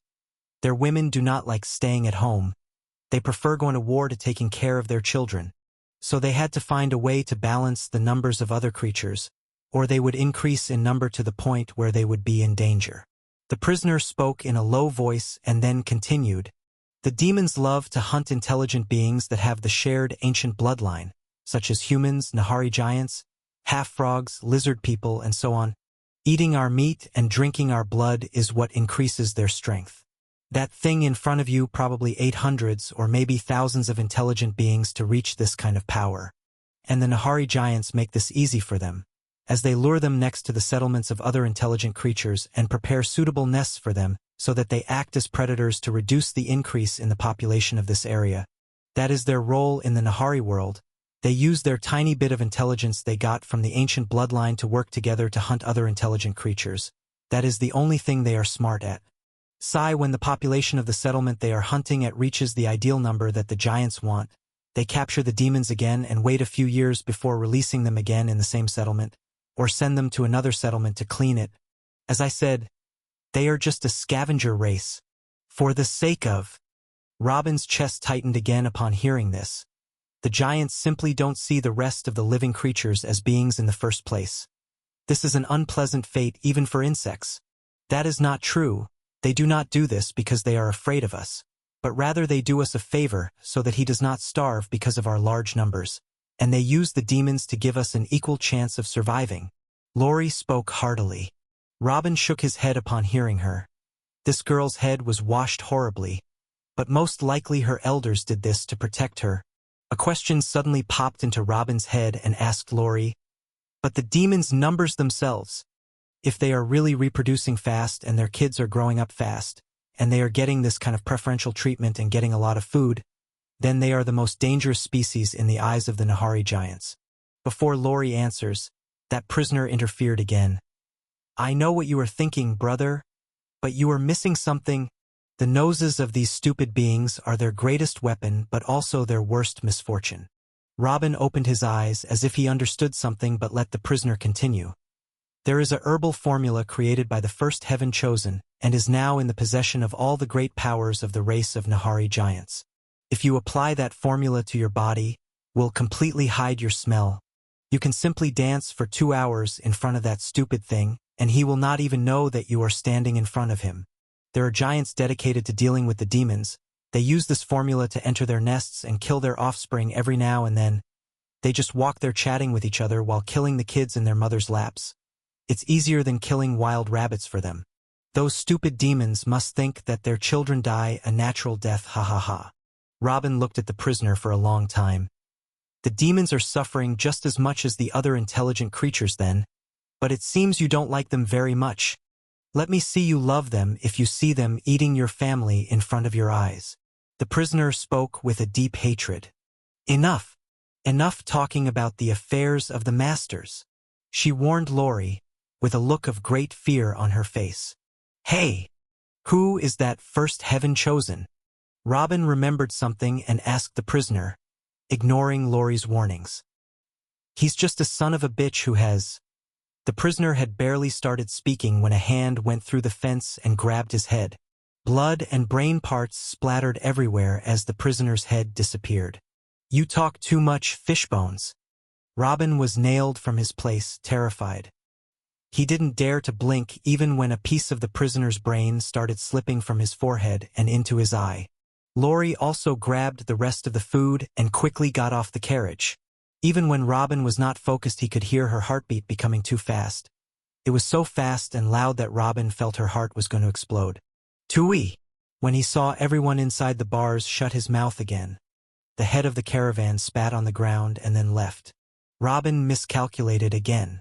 He had thought that no one would harm him as long as he brought them money. He is their hottest property now. How can they harm him bad enough to make him unable to perform? Only now did he understand how wrong he was. The head of the caravan did not hesitate for a moment to kill someone who made him money. He just crushed his head without warning.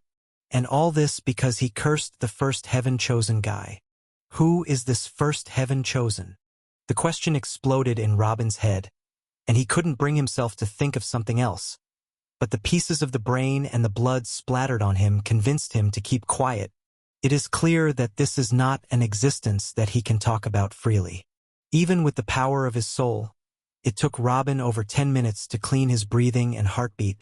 Then he reactivated the major heavenly law technique of life and the eyes of the truth simultaneously. He should get out of here as soon as possible. After 2 more days, the green glow in Robin's eyes disappeared as he looked at his left arm and feet with a smile. The gleam around his body started fading as well until it disappeared. His recovery is complete. All his broken bones, all his torn muscles. Everything is back to normal. There is no scratch on his body anymore. And better, Robin raised his left hand with ease and started turning it right and left with joy on his face. Over 90% of the first stage of the major heavenly law of gravitation pattern has been found and memorized. Although he still can't use the major law of gravity in full force yet, you can easily extract and use a few minor laws of gravity from the patterns and use them to reverse gravity enough for him to move with ease. Robin looked out of the corner of his eye at the 7 giants leading the caravan. In that fight with the bandits, 6 giants of them showed that they had strength equivalent to an expert at the top of the knighthood realm. Fighting them or trying to escape from them now would never be a problem. Robin's strength as a level 16 knight combined with all the laws he studied. Fighting them wouldn't be a hindrance. He wouldn't even need to use the talismans he has. But his eyes fell on the head of the caravan. That person has a strength equivalent to a saint at the middle levels and upper middle one at that, maybe level 25 or 26. The talismans might affect him, but it wouldn't kill him. The best plan to deal with him would be to distract him with talismans, cause him some damage, and then run away at full speed. Damn it, Robin said in a low voice. Running away from a 25-level saint is definitely not as easy as he thinks it is, and it is still not his biggest problem. He might not have cuffs like the rest of the prisoners, but he is still locked with them. The door opens only when one of the girls brings the food, and the giants keep full alert at that moment. The only other time they open the door is when the circus starts, when can't escape from much more giants watching. His escape have to be delayed, but it was not impossible. First, he will have to complete the study of the main law of gravitation, as the minor ones will not help him in escaping from that person. His second mission would have to increase his energy capacity a few times in order to withstand fighting the 6 giants and endure the use of talismans frequently, and then withstand running long distances. In theory, he needs to be a saint to do all of this. But maybe level 20 will be enough. Robin clenched his teeth. Staying here until he gets to level 20 and finishes studying the major heavenly law of gravity completely. Now, there has to be another way. He has to drip drip. While he was busy in his thoughts trying to plan for the next period, he heard the voice that he hated the most. Cut his train of thoughts and made him tremble all over. Robin knew his source directly. He looked forward again and saw the crimson creature looking in his direction with increased excitement. It seems that Robin's movements stimulated his scent, which aroused that creature even more. That's it. The 2 words exploded in Robin's head. He couldn't stand the look on that creature's face any longer. He unleashed his full soul power in the form of a sword, and in the most aggressive way possible he stabbed at the demon's soul, and then used his thought-conveying technique. Listen here, you damn bastard. I swear that if you keep pointing your disgusting face at me, I will cut off your scales one by one with a spoon and then grill you slowly with a mild fire, just to see if you find your scent alluring. Then, the demon let out a loud shriek, then quickly stood up and stumbled backward with all his might. His body hit the metal bars from the top of his head to his heels, as if he wished his body was liquid to pass through them. What is going on in the back? Who provoked the demon? Does he want to eat fish bones again? Hell, this is the first time I know that demons can scream like that. The 7 giants quickly turned around the carriage when they heard the scream, their faces only expressions of astonishment and wonderment. That's bad. This wasn't a fight cry, but the demon seems to be scared. Looks like it has picked up the scent of a powerful creature nearby. We have to get out of here, said the head of the caravan, then leaped backward with all his might and hid among the trees, after which the rest of the giants jumped, each one in a different direction. The prisoners panicked too, and each one retreated to his spot and stuck to the bars behind him. The rampage of the demon isn't something they could ignore. If there is something that can scare that damn thing, then how scary would it be for them? The human girls squatted on the ground and put their hands above their heads, and their bodies trembled with fear. The masters abandoned them in the face of the coming monster, and they don't even get the bars to protect them. In their hearts, they knew they are already dead. Horror. Wailing. Preparing to die. And what the hell just happened? Robin looked in all directions around him in stupefaction. Not in his wildest dreams would he have expected his little chat with the demon to cause all that. He looked around him trying to find a trace of the giants but found nothing. Not even a tree leaf was shaking. They were all long gone. Is it possible that his problems have ended? Just like that? He quickly found Lori and spoke. "Huy, what are you doing? There is no time to be afraid now. Come open this door. It is the best chance to escape." "I don't have the keys," Lori said in a voice so full of trembling and fear, still hugging the ground and placing her hand over her head. Robin was worried that she would die of fear because of him when he heard her. "All right. Everything is all right. Just calm down. It could be a false alarm. Do you at least have anything to get those cuffs of the rest of the prisoners?" Robin tried to find any loophole to get out. Maybe one of the prisoners would have a way to escape the cage when he is freed from the cuffs. But she kept trembling on the ground, visually not convinced of what he said. False alarm? How could the demon give such a horrifying scream for no reason? For what? Deceiving the giants? Impossible. Those creatures can't use advanced strategies of this kind. That demon was so terrified that he started screaming and forgot. He can't even hear his own voice. Shit. Seeing that Lori and the rest of the girls outside were useless, he started thinking of other ways to try to get out. So he stood up and grabbed the iron bars. This metal. The bars are made of a metal that can at least craft middle-categorized weapons on his home planet. Even if he had a specialized furnace here, it would take him about half an hour to melt one of those bars. But if he tried using his hands only, he would need at least 3 hours to melt one of them. "There is no other solution," Robin said. An intense heat began to escape from his hand. Then he grabbed one of the bars with his left fist from the top and the other from the bottom. When the prisoners felt the intense heat that appeared beside them suddenly, terror filled their hearts even more. But when they were sure of its source, they started looking at each other and then at Robin in amazement. "Yeah, do it. Get us out of here. You're better than you look, Fishbone." When Lori heard the strange cheers, she slowly raised her face from the ground and saw the most strange sight she could see. Robin spews an extremely hot white flame from both of his hands, and the metal bar in his hand was starting to turn red from the intensity of the heat. It is clear that he is trying to destroy the cage. You have a tattoo." Lori forgot her fear of the coming monster and shouted.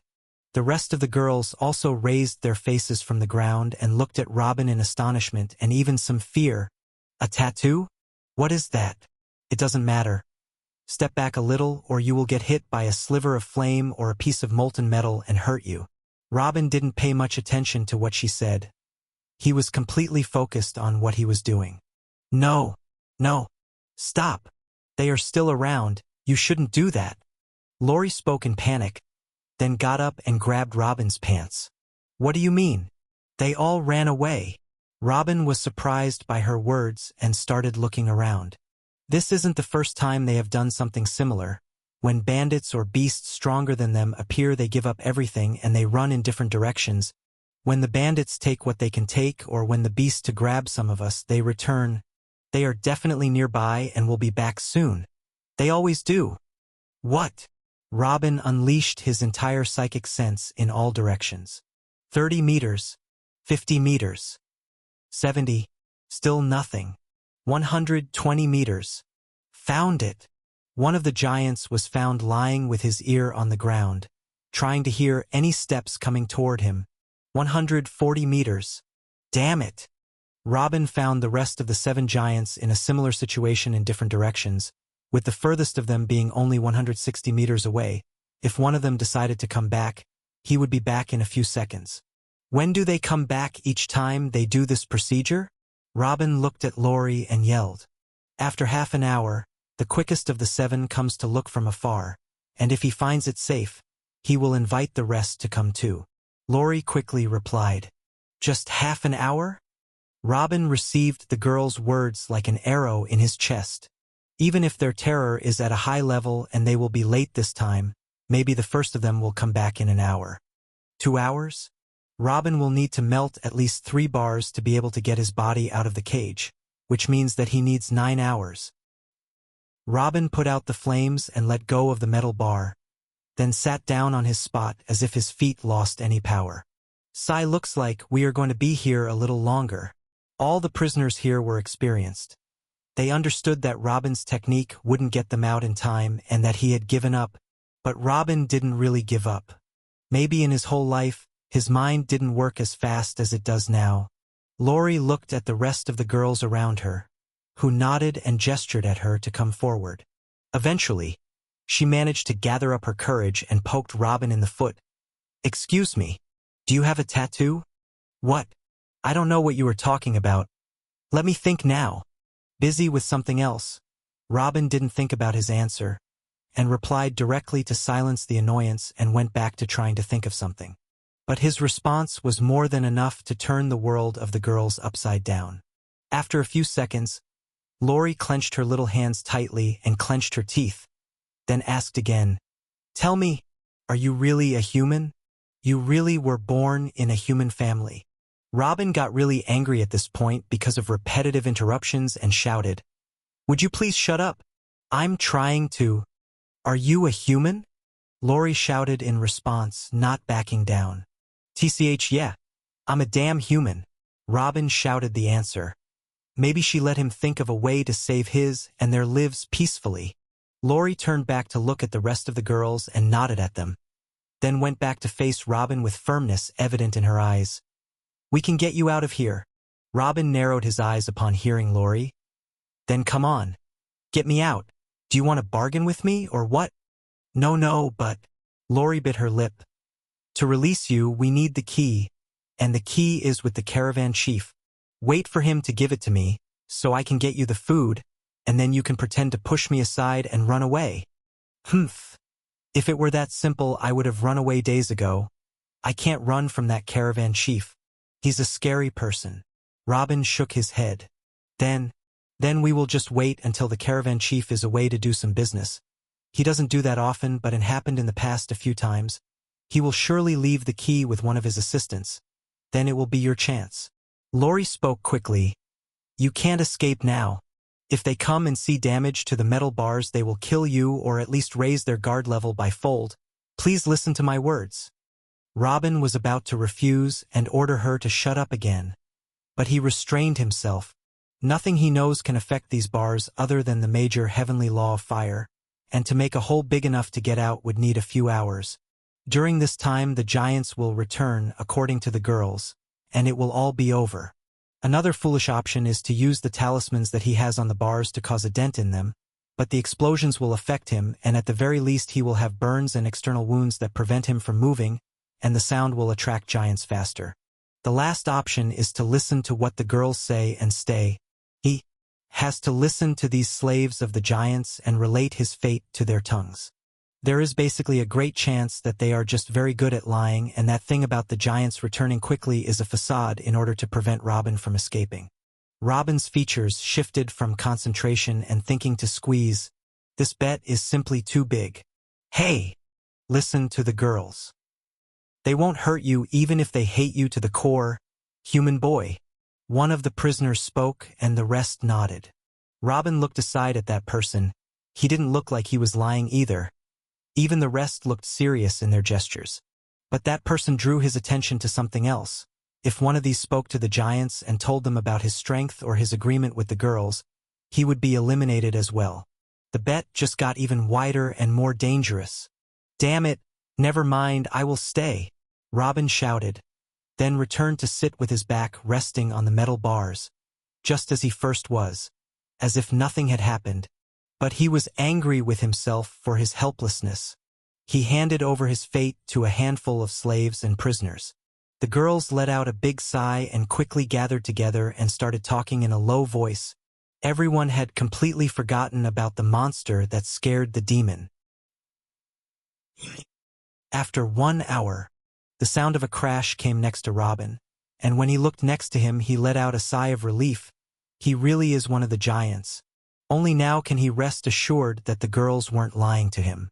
Then the giant began to ask the girls about what happened, but they answered him that nothing came and that the monster must have taken another path. So the giant was relaxed and released a distinctive cry, and after a few seconds, the rest of the giants also returned to the caravan and continued the journey right away. The prisoners strangely did not speak either. Robin was already prepared that he would be reported by one of the prisoners and the girls would defend him. But all of this was a fantasy in his head. None of them uttered a word. Robin did not know whether this was out of fear of him, hatred towards the giants, or because there was a possibility that they would escape as well. He didn't know. And it doesn't matter anymore as long as they keep their mouths shut. But the girls doing this for him and the prisoners keeping quiet, it appears that they weren't completely submissive and dead inside as he initially thought. As for himself, he regained his clarity of mind and decided on his next path. After his recovery was complete, it was time to invest this unlimited energy in something else. Break through to a higher level. In general, breaking through to a higher cultivation level needs the necessary energy plus a higher understanding of the law in which the pillars were built. As for energy, there is no need to think about it, it would be absolutely no problem. As for a higher understanding of the law, there was no fixed technique that Robin can follow or a pattern for the truth that can be figured out. He just had to use the law frequently to understand it more. After reaching 90% of inspecting the major law of gravity, and observing the major heavenly law of space for a long time during his flight here, Robin felt he would no longer have a problem if he tried to break through a few levels now. As long as the plan is to wait for the caravan chief to leave the place for something before trying to escape, he no longer needs the major heavenly law of gravity right now, but rather needs a sufficient supply of energy to fight those 6 giants and then escape. Level 16 will not suffice him. And with that decisive mindset, over the next 2 days, Robin actually managed to reach level 17 in 1 hit. "Tis Fishbones has been annoying lately," said the head of the caravan when he felt the turbulence of energy coming out of Robin.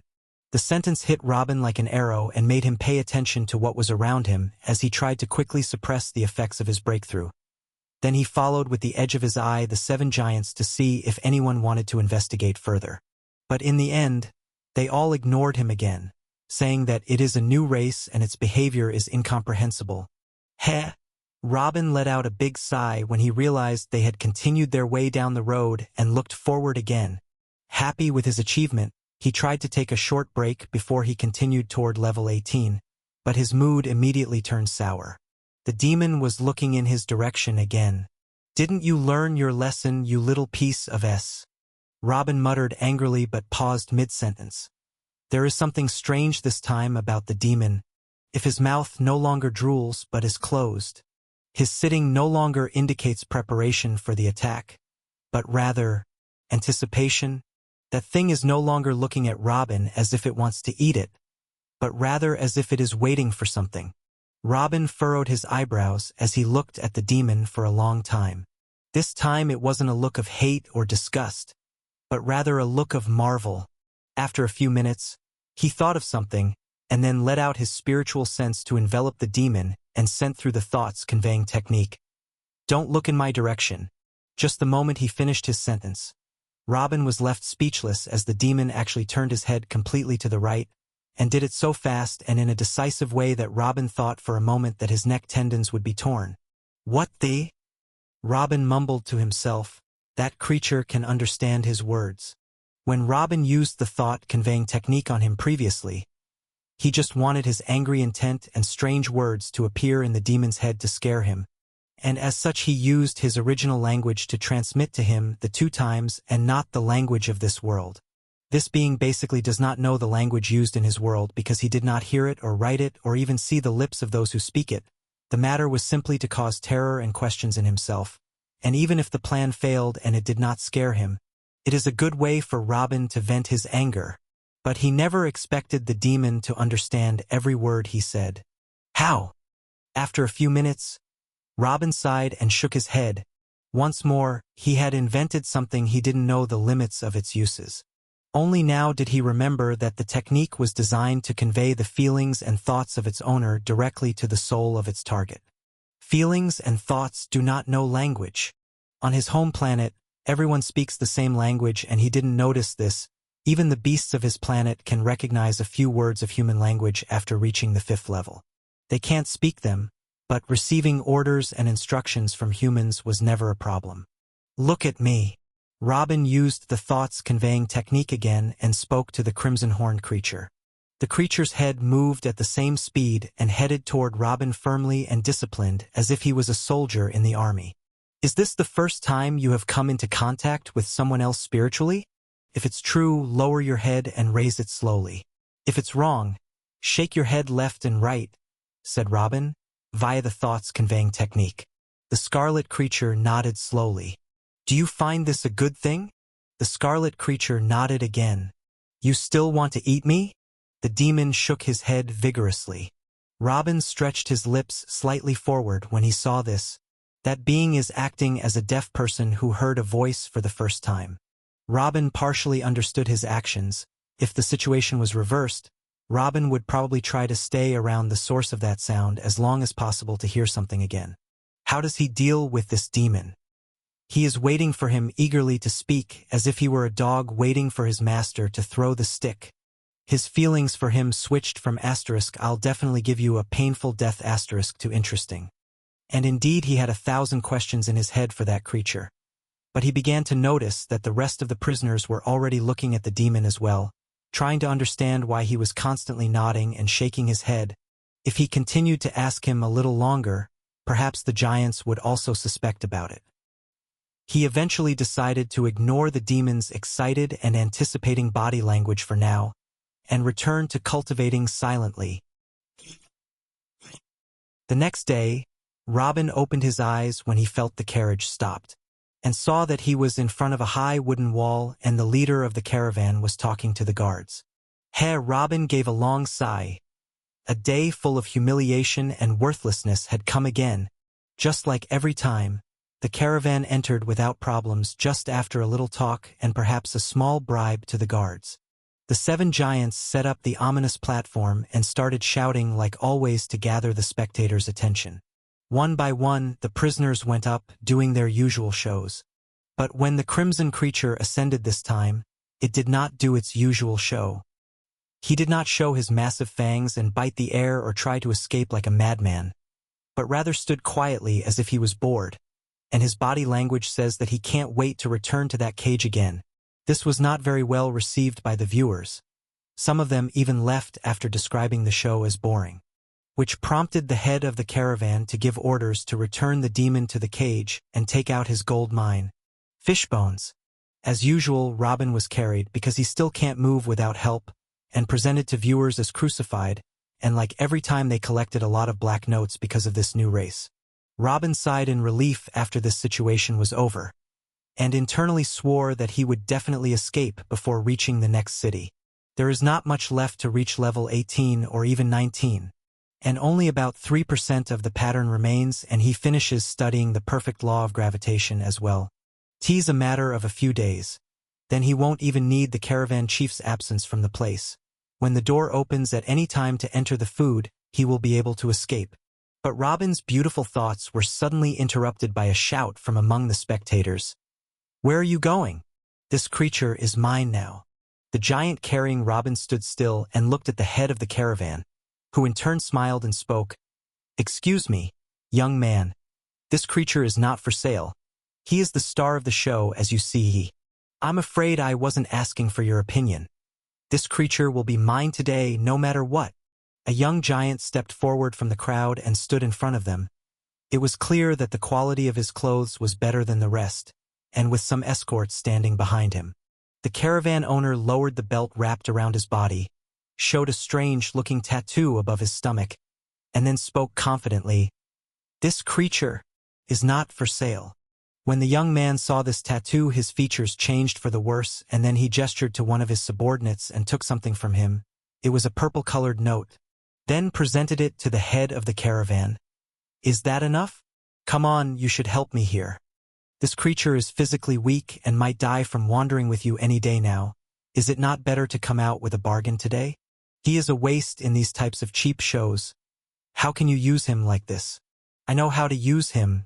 He looks too delicious." The word delicious came into Robin's ear like a thunderbolt. It was bad enough to accept that someone wants to buy him as a slave when he is so close to escaping, but that damn tall thing wants to eat him. "Oh? So you are an intelligent being's eater." The head of the caravan looked at the boy in a disgusting way and spoke. This was a widespread phenomenon among a group of the giant race, especially the wealthy and young class of the giants. It is a disgusting thing for the general public of the giant race, but it is not against the law. Intelligent beings, especially humans, live at their service. They can speak and express themselves, and they look a lot like the giants. You sure can kill them, but eat them? Often those who eat the carriers of the ancient intelligent bloodline are seen as a step away from eating the meat of their own kind as well, which is totally unacceptable. Tisk, what do you know? It is a special pleasure that only those who have tried it will understand. The young man showed annoyance. "It's true, I don't understand, and I don't care what will you do with fish bones either. But one purple note won't suffice to change my mind." The head of the caravan spoke. He didn't reject the whole idea of selling. Shit!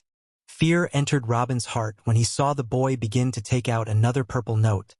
It was only a matter of time before he could convince the head of the caravan. The young giant himself doesn't seem very strong. Maybe he's equivalent to someone of an average knight's strength. But the people around him are strong. One of them is barely weaker than the leader of the caravan himself, and his chest is tattooed. If he falls into the hands of this group, he will have no choice but to commit suicide. "I have to get out of here right now."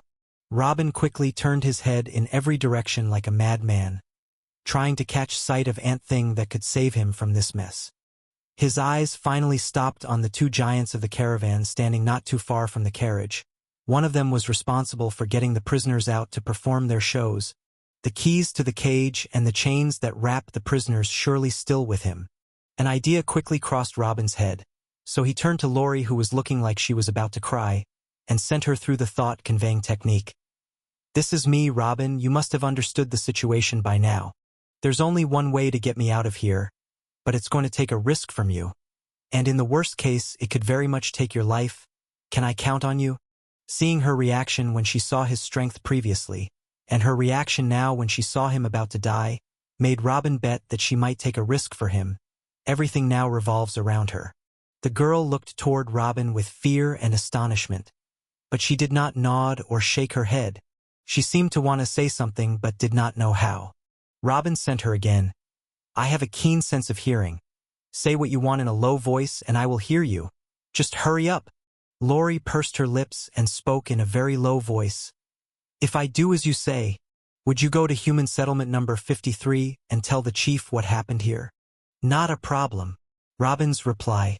"You will tell him everything, and about you powers that you showed us too. Swear to heaven for this," Lori said again. This time she raised her voice a little and made the girls next to her look at her in surprise. "Swear to heaven?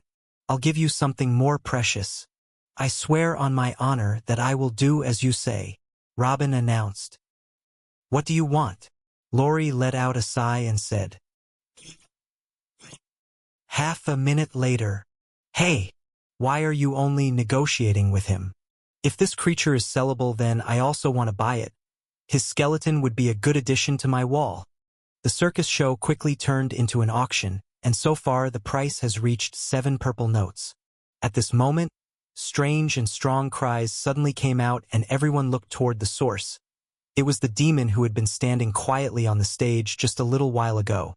It suddenly got up and started screaming and hitting the metal bars with frenzy and hitting the floor with its foot.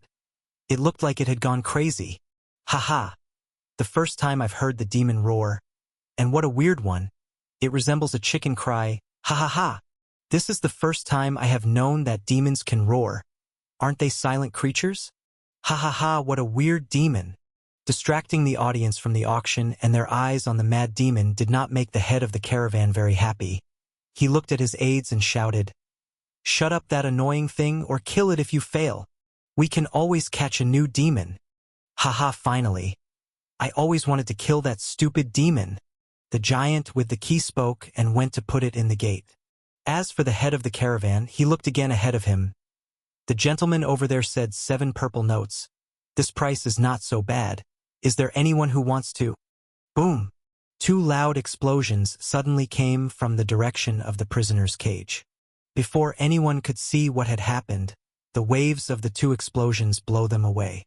In nothing but a second, the scene has turned from a peaceful street auction to tens of bodies flying around and hitting the nearby buildings. Even the head of the convoy was thrown a few feet away and momentarily lost hearing due to the explosion. When he looked towards the source of the explosion, towards the cell, he found it open, and there was an arm hanging from it holding the keys. An arm. That's all that's left of the 2 giants that went to silence the demon. Blood, pieces of flesh, and eyeballs. Not a single part was left intact in the bodies of the 2 giants. The first explosion destroyed their spine and managed to kill them already, and the second explosion came and wiped out any trace of them. Even the 2 prisoners closest to the gate of the cage were also killed in the second explosion. Who did this? Who did this? The head of the caravan cried out loud and started to look around him like a crazed man. And he wasn't the only one who was terrified after the 2 loud explosions. The audience, who had been tossed away by the rippling waves, slowly started to get up, with looks of stupefaction and fear on their faces. And then, Kaya! Their screams started to get louder one by one, especially the female voices of them, as they started running in all directions. The head of the caravan completely ignored them and shouted around him like a madman, "Lock the area! We must find who did this to my brothers." Even the powerful ones among the spectators started jumping over the nearby buildings trying to spot the cause of the 2 explosions. The demon is out! The demon is out! While everyone was busy running or searching for the one who did this terrifying shriek came out, frightening everyone even more. Finally, everyone's gazes came back to set on the cage again, and indeed they did not see the demon in it. He was already out and moved at a lightning speed, but not in order to escape. He was heading like an arrow towards the head of the caravan. "Do you want to die?" The head of the caravan shouted, and the tattoos on his body began to emit energy vibrations. The energy vibrations quickly turned into small lightning snakes that covered his entire arm. Then he raised his fist and punched at the incoming demon. The demon managed to block the attack with difficulty with both hands and was sent a few feet back. Though a clear sound of bone breaking was heard from his left hand, it was not enough to deter him. He jumped back again and managed to grab the neck of the chief of the caravan with his right claws. But the head of the caravan again attacked the arm of the demon before he managed to smash his neck. And this time a few veins blew in the arm of the demon and blood began to fall on the ground. He was sent flying a few meters to the right, but he succeeded in scratching the neck of the caravan chief deep enough and made him bleed as well. And again, he came back to attack his left leg. "Oh my God! I've never seen a demon attack with such valor before," muttered one of them. "What is this demon doing? Why isn't he trying to escape?" The demons don't have a sense of backbone, revenge, and all that. They see someone they can kill and eat, they attack, if not they escape. As simple as that. Everyone's eyes went to the fighting going on between two individuals whose strength was equivalent to the level of an intermediate saint, afraid to miss a single detail from this bizarre battle. But no one dared to interfere. Even the rest of the giants of the caravan stood still. This was out of their league. Even the giant responsible for carrying Robin and displaying him stood like a statue, watching with his mouth open, not knowing what to do, until he heard, "Why are you still carrying me, you idiot? Do you think I'm your newborn nephew? You really don't value your life. Shut." The giant looked down at Fishbones to shut him up, but what met his eyes was not Robin's face, but fingertips pointing toward his throat. The giant opened his eyes wide one last time as he looked at Fishbones, who was giving him a satisfied smile, and then heard him say, "I wish you had let me already. I wish to kill you with the cruelty you deserve when I return back later. But it's okay, you got away with a quick death. I will make sure to add your share of misery to your companions." The hair on the giant's body stood on its back while listening to this curse. He wanted to scream. He wanted to warn the rest. But he fell to the ground. Blood was running down his neck like a waterfall. Life had already vanished from his eyes, as Robin had vanished from under his armpit. As for Robin, he used the ability of the major heavenly law of darkness shadow mobility to jump between the shadows of the spectators and the surrounding buildings until he reached an alley about 100 meters away from the place where the head of the caravan and the demon were fighting. Then he stood and looked back, watching the battle. Boom! It wasn't a fight in the literal sense, it was more like a tough training session, where the head of the caravan rains punches on the demon, but he still jumps back and tries to hurt him with everything he got. But determination alone does not work.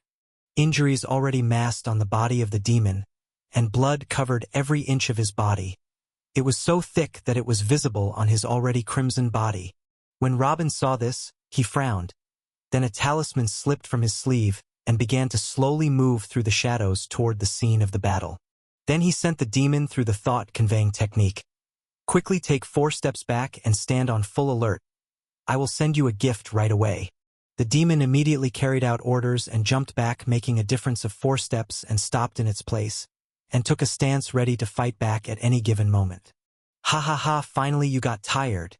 You crazy son of H!" Boom! Just before the head of the caravan finished his words, a giant fireball appeared out of nowhere and hit him in the back, causing him to fly towards the demon, who in turn opened his mouth and made a normal biting motion. Due to the severe injury to his back, the head of the caravan could not defend himself in time. The bite of the demon took a large piece of his neck. He didn't even have time to scream again. He just fell down in a pool of his own blood, with nothing left to connect his body to his head except some skin and tendons on the right side of his neck. He couldn't be more dead than this. The sound of the demon swallowing the neck of the head of the caravan terrified everyone present, and they took a few steps back, ready to escape or defend themselves if he kept his craved attacks. But they were surprised that the demon turned around and jumped on the roof of the neighboring building and quickly disappeared from sight, a half an hour after the head of the caravan was killed.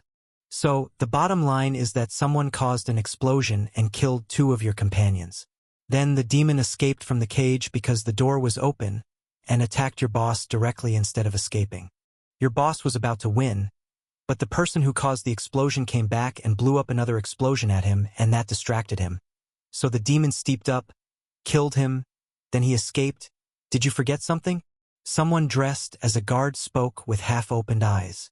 "I don't know if this will help anything, but Fishbones have also disappeared, and the guy responsible for guarding him found slaughtered," spoke one of the 7 giants in charge of the circus, or now one could say, one of the 3 remaining ones.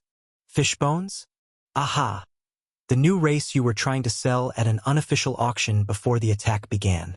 The guard spoke as if he remembered something. A chill hit the giant's spine when he heard the word unofficial.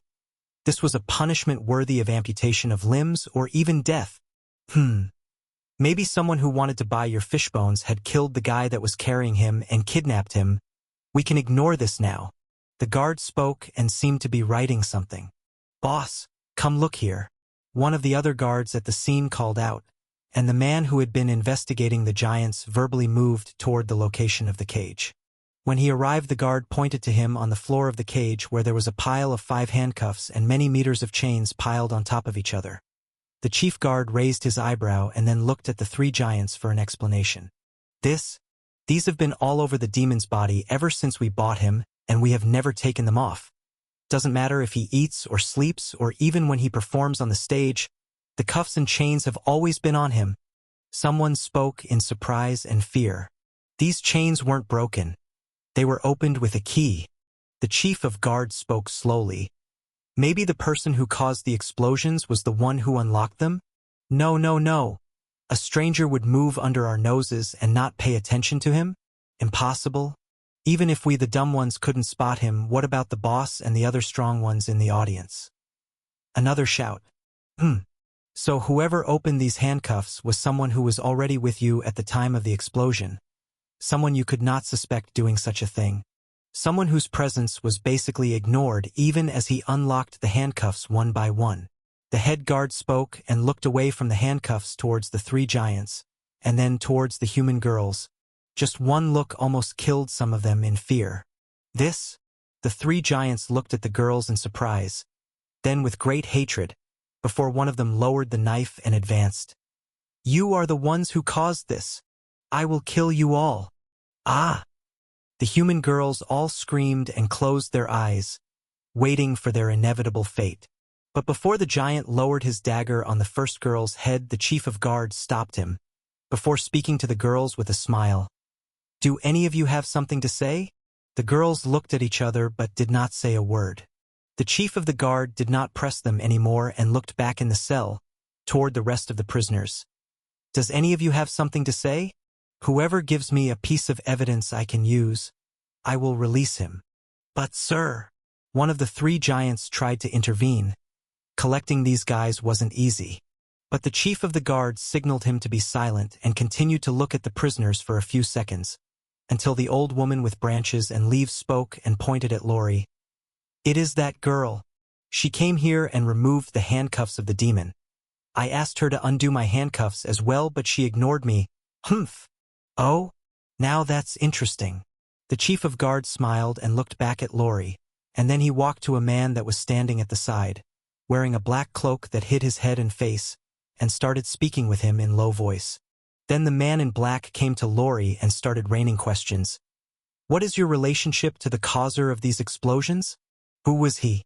Which terrorist group are you from? How did you know the real identity of the head of the caravan? Do you all think this will affect our mission? Lori took a few steps back.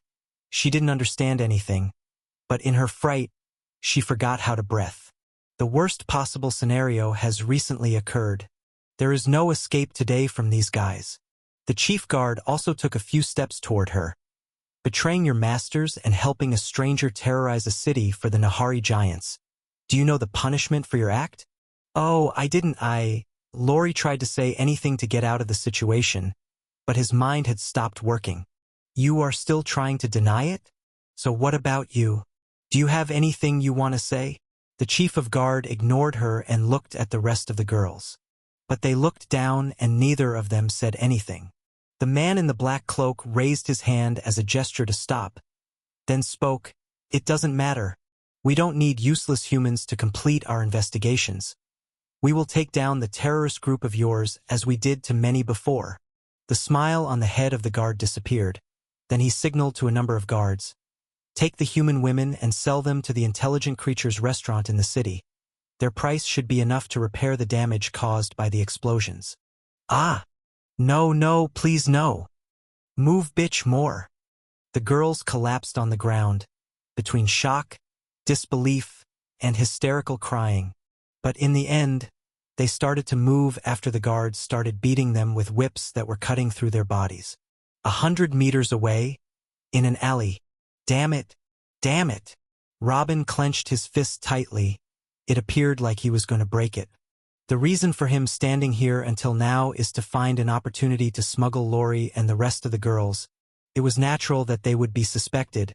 He thought they will be deported to prison or something, but an immediate decision to make them meat source. And not only Lori. If she was alone, he might have done a few tricks, and rescuing her wouldn't be too much of a problem. But that bastard sentenced the 11 girls to death. How cheap is human life here? Robin's brain almost stopped working when he saw the girls advancing under the influence of the whips. He didn't know what to do. He just followed them in the dark. Maybe he would think of something on the way,